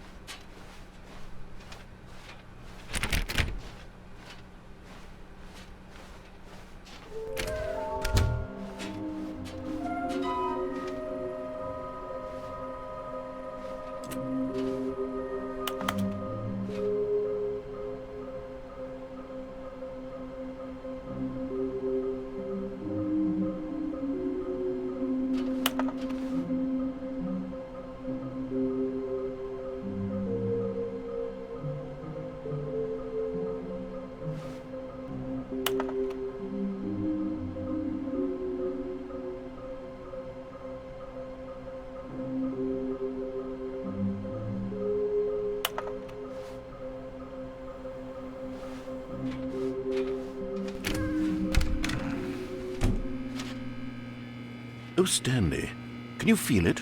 The broom closet. It wants the bucket. You can feel that, can't you? The aura of... Coming to a staircase, Stanley and the bucket walked upstairs to the boss's office.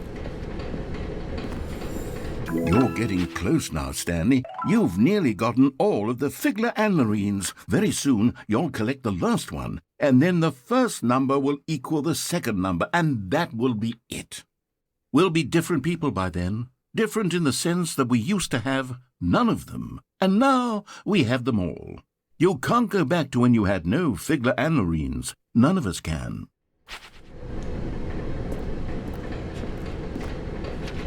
But Stanley just couldn't do it. He considered the possibility of facing his boss, admitting he had left his post during work hours. He might be fired for that. And in such a competitive economy, why had he taken that risk? All because he believed everyone had vanished? His boss would think he was crazy. And then something occurred to Stanley. Maybe, he thought to himself, maybe I am crazy.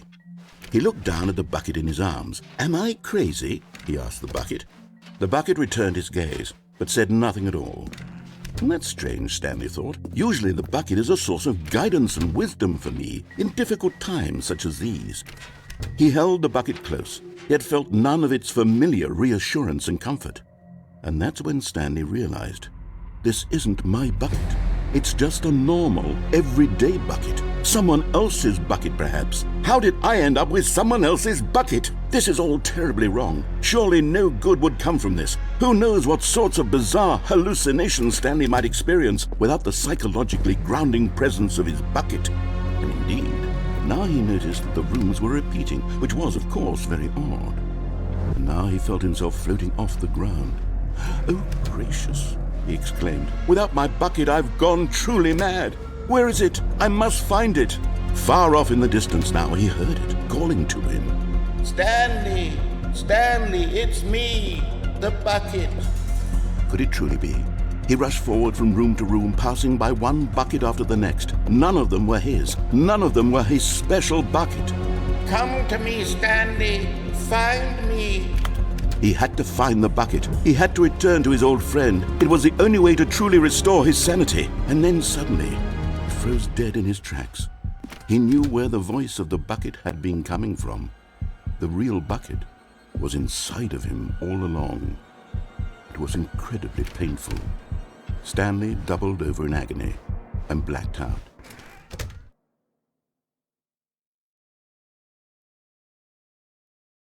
This is the story of a woman named Mariella.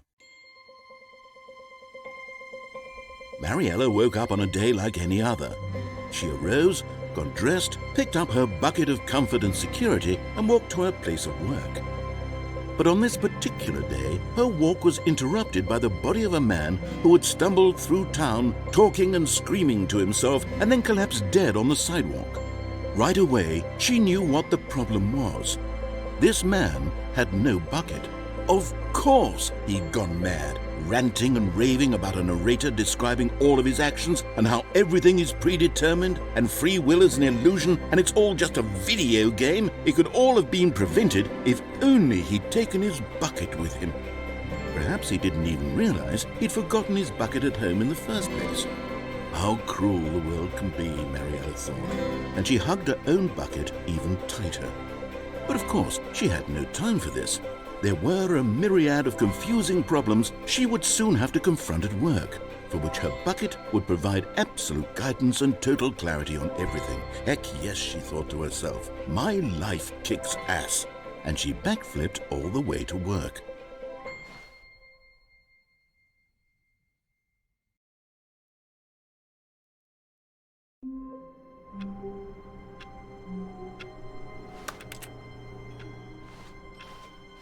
All of his co-workers were gone. What could it mean? Stanley decided to go to the meeting room. Perhaps he had simply missed a memo. A good bucket, a strong bucket, a humble bucket, a committed bucket, a bucket of culture and astute. Oh, please. Are you really just doing this for the achievement? Click a door 5 times. Is that all that you think an achievement is worth? No. I can't just give these merits away for such little effort. A measly 5 clicks. Now suppose you were to click the door 20 times. I would say that's the kind of effort that warrants recognition. I have to say I'm still not feeling the satisfaction of witnessing true effort for a noble cause. Perhaps 50 clicks will do it. Yes, almost certainly 50 clicks.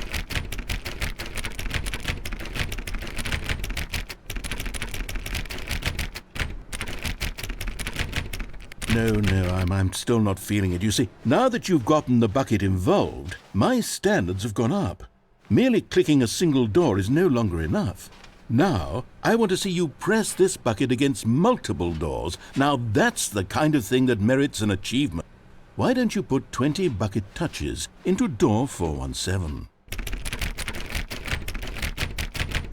Okay, great. Now, go touch the bucket on door 437 a few times. Yes, now we're getting somewhere. How about door 415? Give it some bucket love.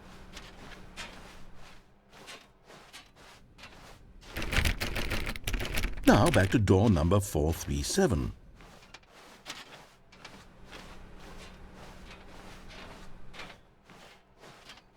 You know, I think the copy machine needs some attention. Why don't you rub the bucket on it a bit? All right, back to room 417. I'm really feeling it now. I think we're getting somewhere. Okay, now bring the bucket on top of employee 419's desk.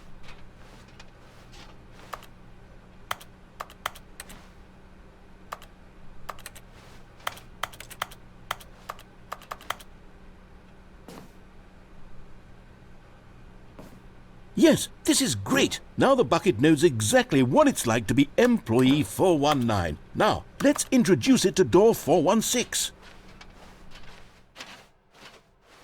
We've almost got it. Now make the bucket and the copy machine touch again.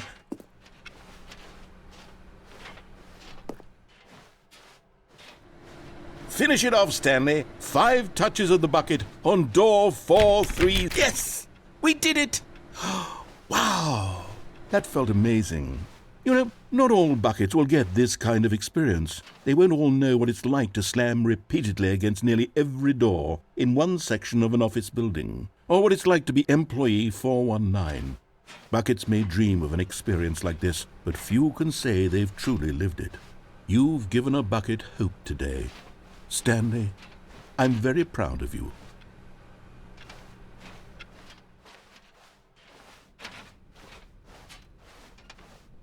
Stanley clutched the bucket tightly to his chest. This was not the correct way to the meeting room, but Stanley had felt the bucket calling to him, telling him that the employee lounge was simply the place to be.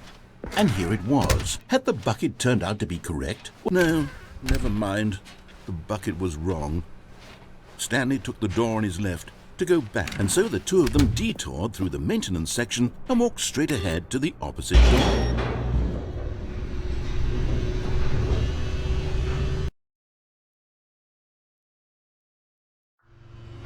Oh, good, Stanley. I'm glad you found your way here. I knew you'd find this place eventually. You see, your friends and I are concerned for you, Stanley. We've come together here because we care about you very much. It's this bucket you're carrying around everywhere. The bucket isn't even from the original Stanley Parable. It's just sequel content. We're the ones that matter, Stanley. Classic characters from the first game, like the Adventure Line and the Broom Closet. Because that's what fans want from a sequel. They want more of their favorite jokes, not this bucket that they've never seen before. Yes, I know I'm the one who gave you the bucket, but you're spending too much time with it. Don't you want another story involving the Adventure Line? We could make the Adventure Line go somewhere new. Yes, yes, that's what the fans want. Let's do it.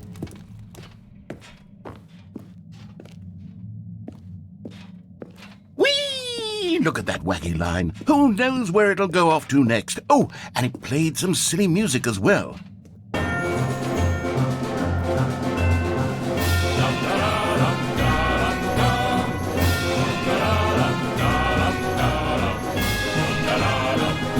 Now this is what the Stanley Parable is all about. Don't you remember all those great jokes from the original dialogue? Also, Stanley is addicted to drugs and hookers. Yes, it's as classic now as it was back then. Let's do it for the fans, Stanley. Let's give them more content exactly like this. But if we want to do that, you're going to have to give something up.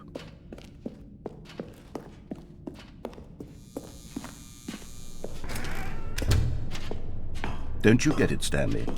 We need to get rid of the bucket. That's why I'm very proud to introduce a brand new character. This is the Bucket Destroyer.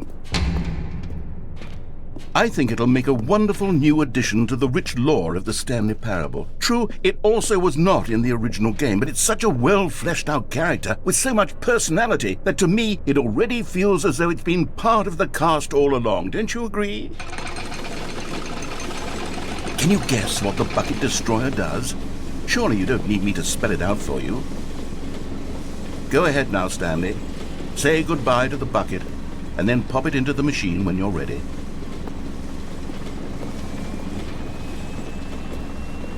Now listen to me. It's crucial that you give it the bucket. I don't know what the Bucket Destroyer will do if it can't destroy your bucket. Destroying buckets is all it knows. That is its singular personality trait. Sure, I can hear you saying, how does a character with only one personality trait deserve to join the pantheon of beloved Stanley Parable characters?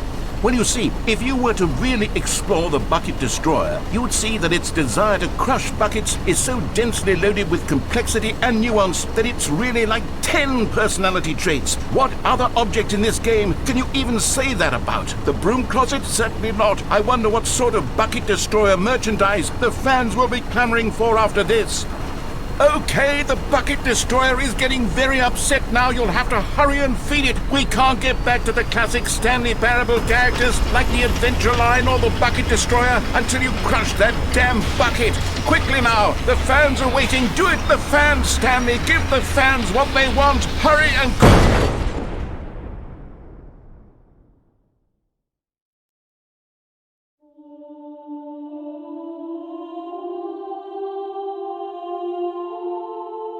The Bucket Destroyer, my prized creation. You had so much potential. We were going to do such marvelous things with you, tell such spell-binding stories about you. All of it squandered now. Goodbye, new friend. For the moment in time that you were here, you were magnificent.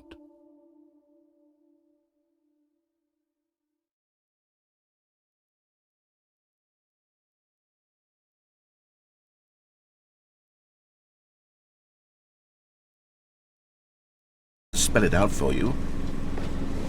Go ahead now, Stanley. Say goodbye to the bucket, and then pop it into the machine when you're ready.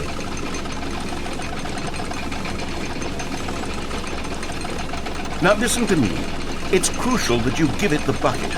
I don't know what the Bucket Destroyer will do if it can't destroy your bucket. Destroying buckets is all it knows. That is its singular personality trait.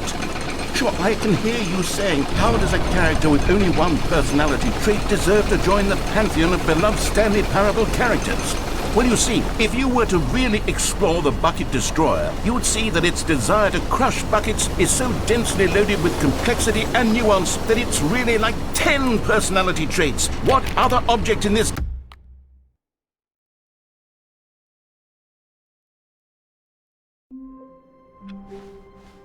All of his co-workers were gone. What could it mean? Stanley decided to go to the meeting room. The bucket made Stanley want to be a better man and a better co-worker. In time, perhaps, he would become both of those things. Stanley clutched the bucket tightly to his chest and entered the door on his left.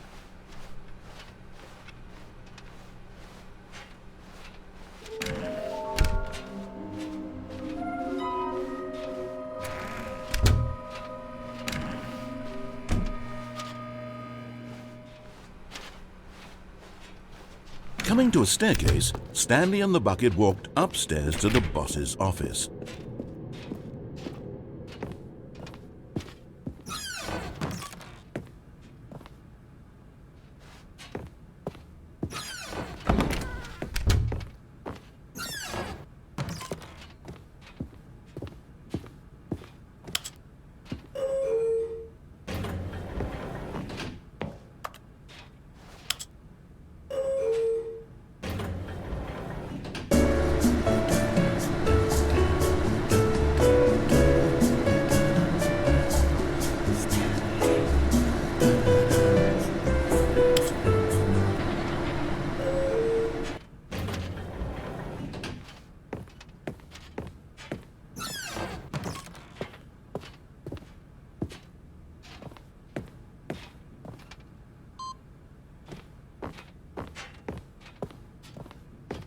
Stepping into his manager's office, Stanley was once again stunned to discover not an indication of any human life. Crushed by the weight of this revelation, but Stanley guessed the correct code by sheer luck. Was it that the bucket knew all along? Was the bucket guiding him? Yes, this is certainly the most logical explanation.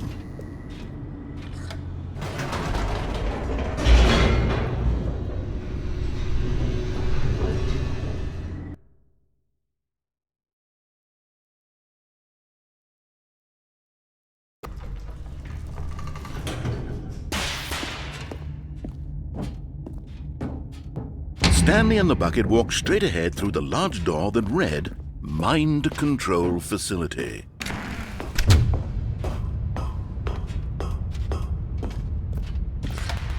The lights rose on an enormous room packed with television screens. What horrible secret did this place hold? Stanley and the bucket both wondered to themselves.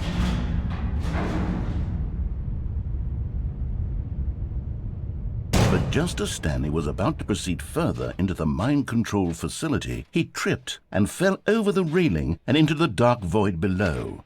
Thankfully, he fell directly onto the bucket, which safely cushioned his fall.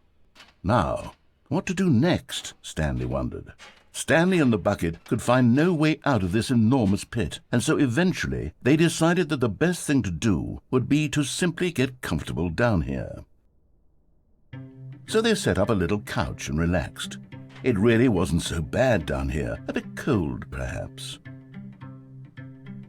After some time had gone by, they installed a few shelves as well, and a sort of kitchenette that was useful for when the bucket was craving paninis.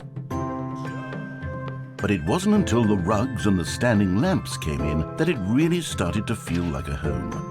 In fact, after some time, Stanley realized that it had been ages since he had even thought of the mind control facility at all. He'd never gotten to fully explore what was up there, never been able to unearth the many mysteries of the mind control facility. This lack of closure began to eat at him. Soon he was dwelling on his regrets, and the state of their home slowly decayed as Stanley became withdrawn and neglected the cleaning. It unsettled the bucket deeply. Stanley wasn't usually like this. The bucket tried to reach out to him again and again, but to no avail. All Stanley could think about, all he could talk about, was going back, doing it over again, staying on the path. It was a mistake to leave the path. It was a mistake. It was a mistake. I need to do what the narrator says. I need to see the true ending. This made no sense at all to the bucket, which was simply trying to live its life down here as comfortably as possible. Yet Stanley was unconsolable. This isn't an ending. This is just a hole in the ground. The bucket sighed. True, it wasn't an ending. But it's where we happen to be. And maybe, possibly, if we accept the reality of things, maybe this will become an ending eventually. It's what the bucket was counting on. The two of them waited for a very long time.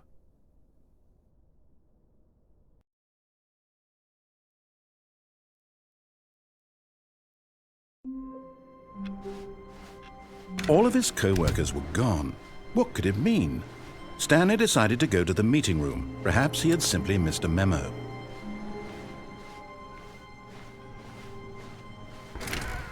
Not everyone is so lucky to have a bucket, but Stanley is a very lucky fellow. Very lucky indeed. Stanley clutched the bucket tightly to his chest and entered the door on his left.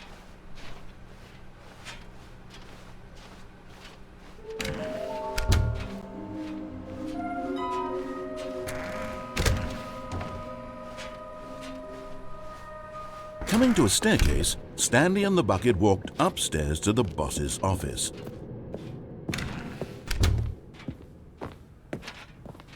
Stepping into his manager's office, Stanley was once again stunned to discover not an indication of any human life.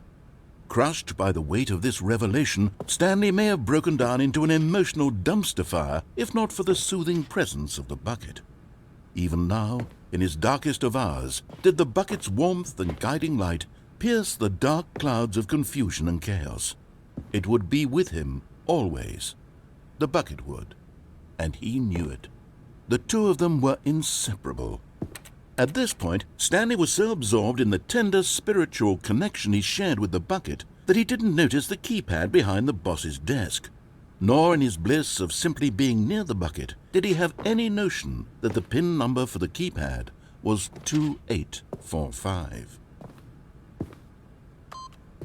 But Stanley guessed the correct code by sheer luck. Was it that the bucket knew all along? Was the bucket guiding him? Yes, this is certainly the most logical explanation.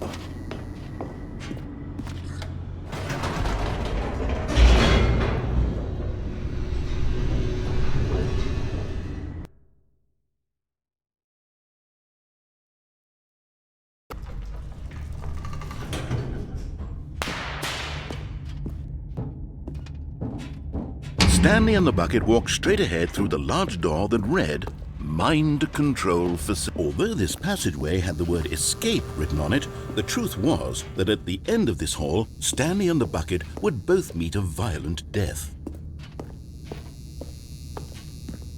The door behind them was not shut. Stanley and the bucket still had every opportunity to turn around and get back on track. At this point, Stanley and the bucket were knowingly walking forward into a very painful death for each of them.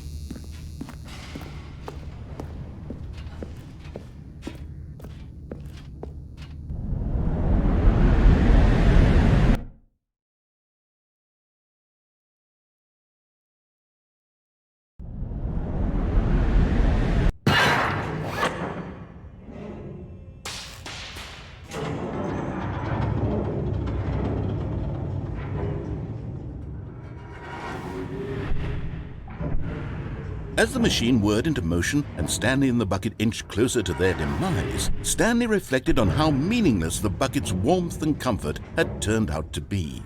To be sure, it puts the mind and the soul at ease to embrace the bucket, but what use is a sense of ease when you're about to be crushed to death? This is what Stanley thought to himself, and he sort of kicked himself for wasting so much time carrying a bucket everywhere. Farewell, Stanley.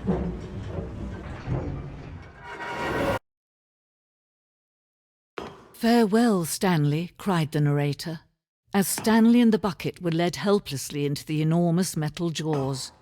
In a single visceral instant, the bucket's life came to an end, as it was crushed violently to death.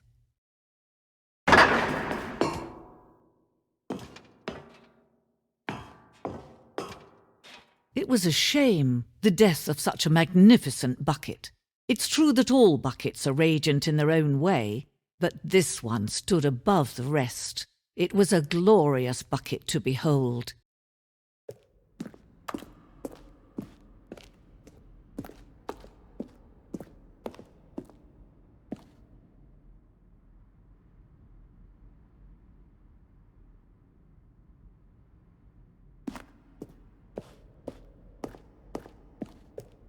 Can you see how arrogant it was for Stanley to take a bucket like this and to claim it for his own? Can you see the hubris that blinded him? Can you see that the bucket is far more noble than Stanley will ever be in his short life?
No man can own a bucket, and certainly not a bucket as dazzling to behold as this one.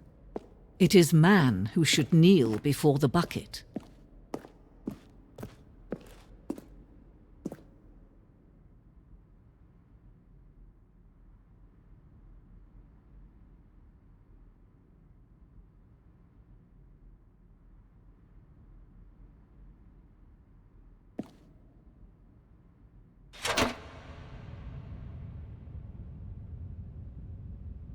But there is something we can do. Something we can do together, you and I, that will right this terrible wrong.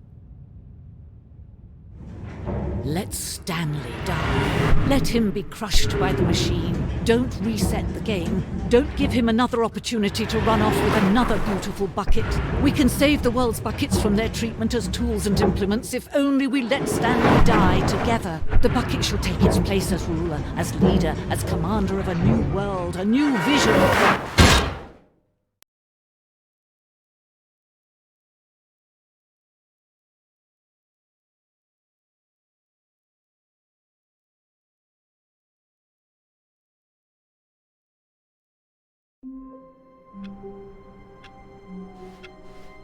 All of his co-workers were gone. What could it mean? Stanley decided to go to the meeting room. It takes a lot of humility to carry a bucket so magnificent. Stanley checked his ego and then proceeded onward. Stanley clung the bucket to his cheek. Could his co-workers really all be gone?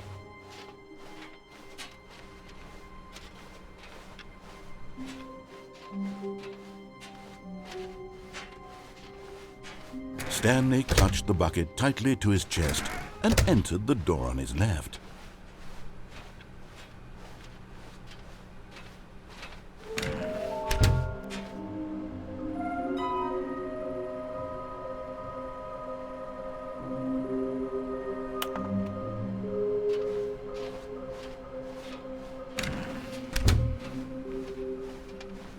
Coming to a staircase, Stanley and the bucket walked upstairs to the boss's office.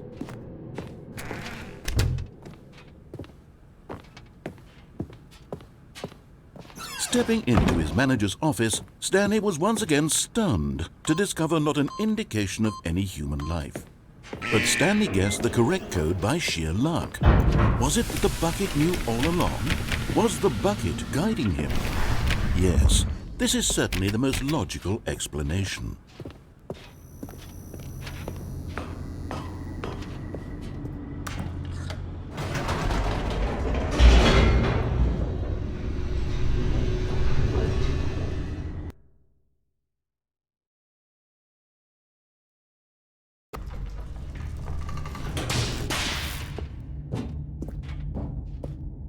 Stanley and the bucket walked straight ahead through the large door that read, Mind Control Facility.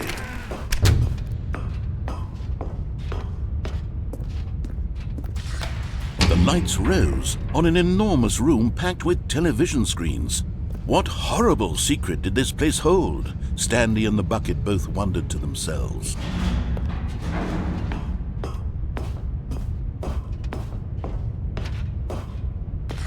The monitors jumped to life, and Stanley nearly dropped the bucket in shock. Everyone in the office was being videotaped, monitored like guinea pigs. The bucket had never seen anything like this, and it very nearly burst into tears as Stanley cradled it gently, reassuring it that everything would be fine. Was the bucket under the mind control facility's influence as well? Had the bucket been told to do things it didn't wish to do?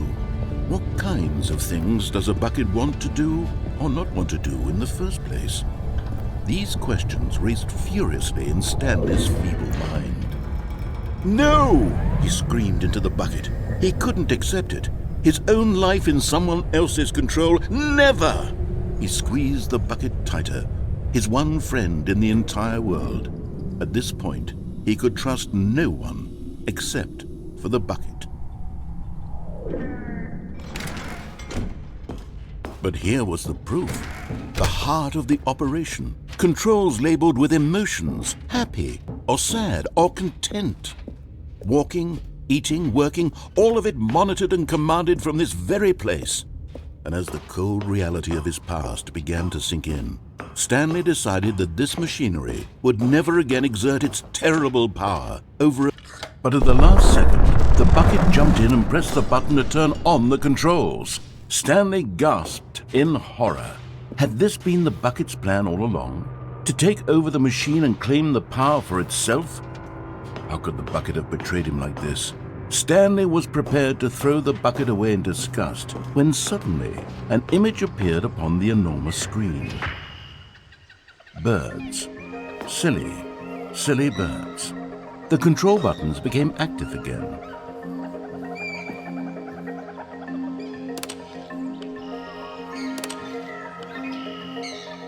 Stanley flipped through one video of silly birds after another, and then it dawned on him. This wasn't a mind control facility at all. It was a facility for monitoring and surveilling silly birds all over the world. The mind controls were only a facade to disguise its true intentions. Had the bucket known this all along? Stanley marveled at the metal genius in his hands, the one who had pointed him towards this incredible discovery. Stanley and the bucket never found freedom because they spent the rest of their lives here in this place, flipping through live streams of the silliest birds imaginable. Of all the possible paths his life could have taken, this one was surely the best. And Stanley was happy.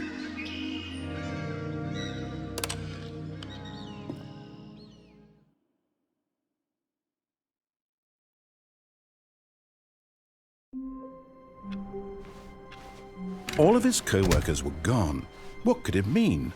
Stanley decided to go to the meeting room. Perhaps he had simply missed a memo.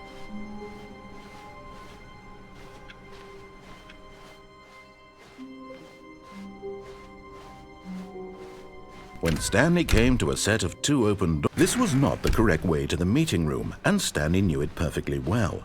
Perhaps he wanted to stop by the employee lounge first, just to admire it. It was okay. But eager to get back to business, Stanley took the first open door on his left.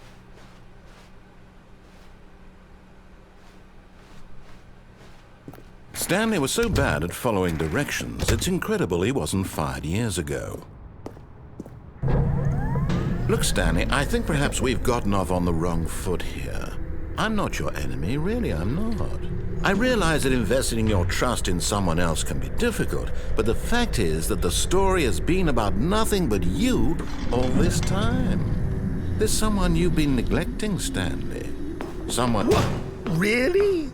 I was in the middle of something. Do you have zero consideration for others? Are you that convinced that I want something bad to happen to you? Why, I don't know how to convince you of this, but I really do want to help you, to show you something beautiful. Look, let me prove it.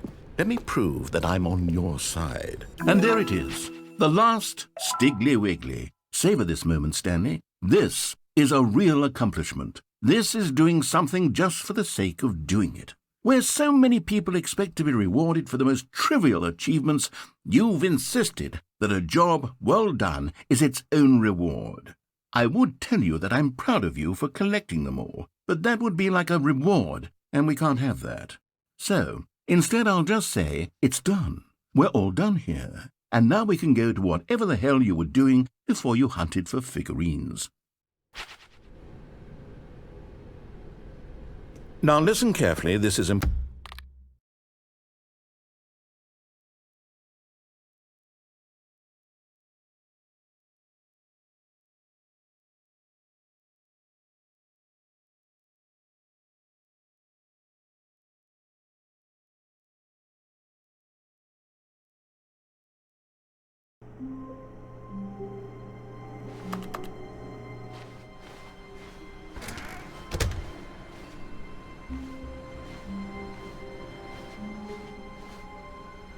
Stanley, I'm sorry, but I have to put a pause on things. It's those figurines, those figglers.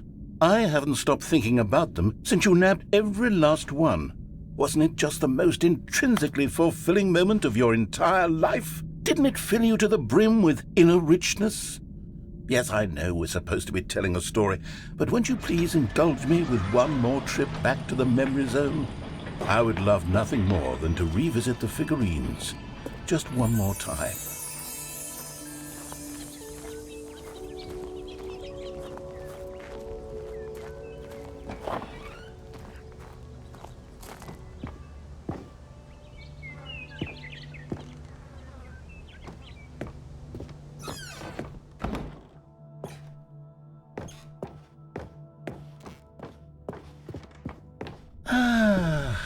Here's where it all began.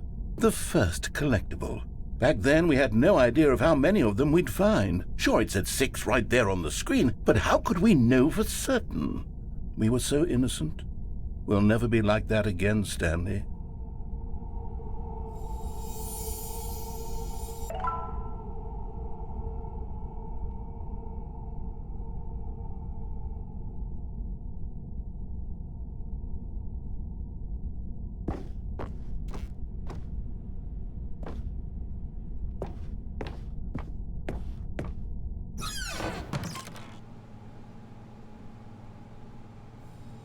And here was a second Stanley. You found this one all on your own, just by poking around in the boss's bathroom. You did that, Stanley. I'll be honest. Back then I had no faith in you to find any of them, let alone 6.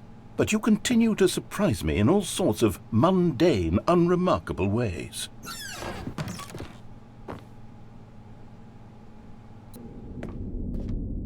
Okay, let's do a little quiz. Which of these rooms was the room you found your third mini-Stan? Can you remember?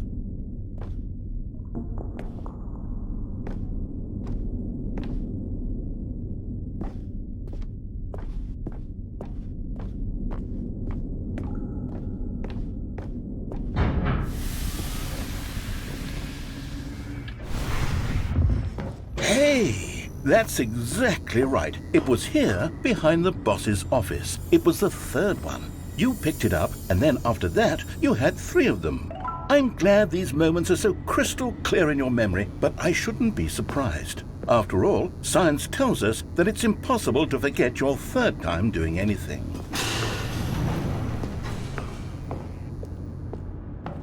Let's see, what came next? Oh yes, we found a Figly in this pink room. Oh well, I can't actually say I remember being in this room, but it's here in the memory zone, so it must have happened.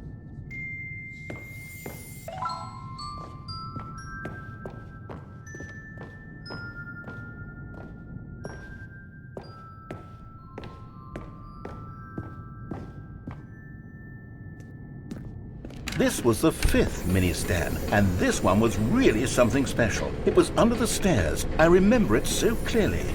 In fact, because this one is particularly special to me, I made a little video to commemorate the occasion. Enjoy.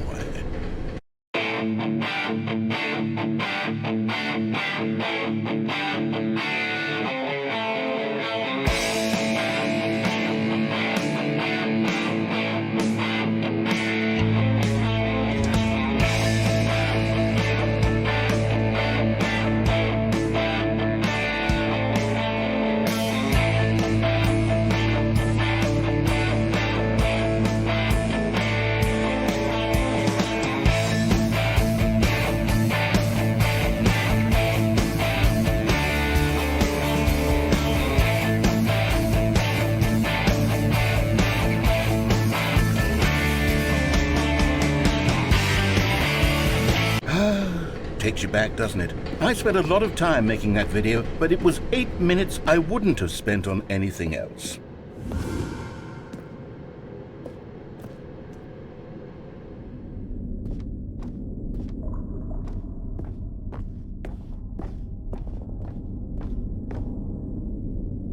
And then, Stanley, then we came to the last collectible, the final figurine, right here by the red and blue doors. This memory is the most distinct and clear in my mind, perhaps because it was the one that happened more recently than all the others.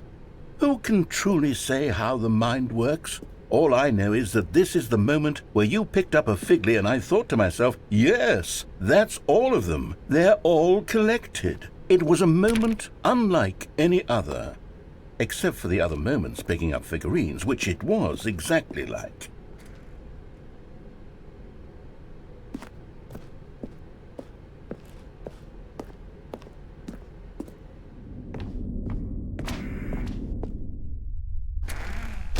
And then there was no more, because we've caught up to the present moment. Nothing left to do but move onward into the future. Goodbye, Memory Zone.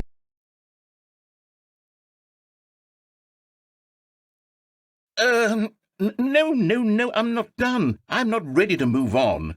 Stop the loading screen. Isn't there some way we can stay here, keep enjoying these figurines? Let's just go backwards. We'll do the Memory Zone again from the opposite direction. See how that feels.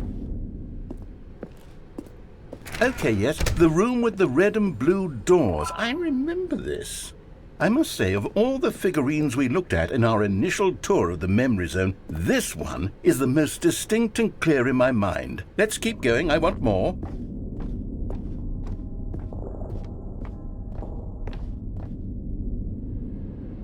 And here's where I made that video. Don't you remember the video we watched?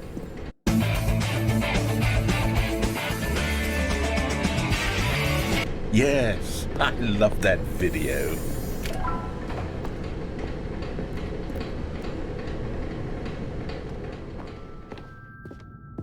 Still don't remember the pink room, Stanley. Still no memory of this one. Good room, though. A solid room.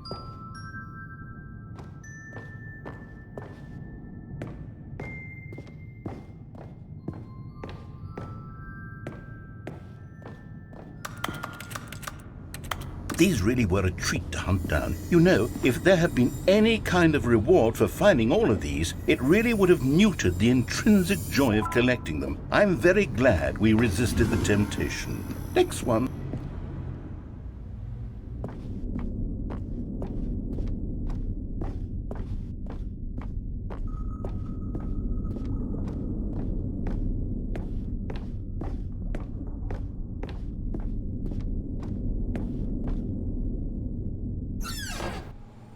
This was our second Figley. Don't you remember? Yes, I remember it too. The past is truly a wonderful thing. Why does anyone ever choose to leave it?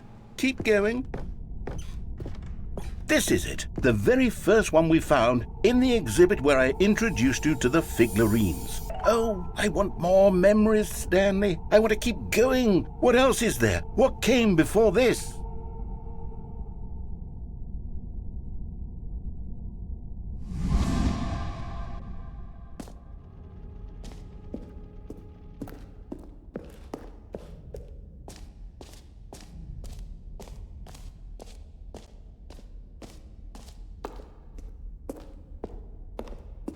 Look, it's the terrible new content that we were originally sold on. I remember hating it back then, but time does put a rosy filter on everything. In fact, I dare say I'm actually quite fond of it now. Look how much fun the past is. I want more. More memories.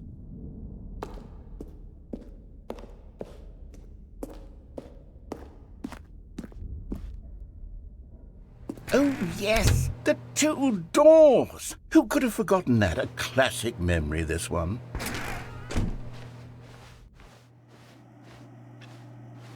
And before everything else, there was your office. Is there anything else? Was there something that came before your office?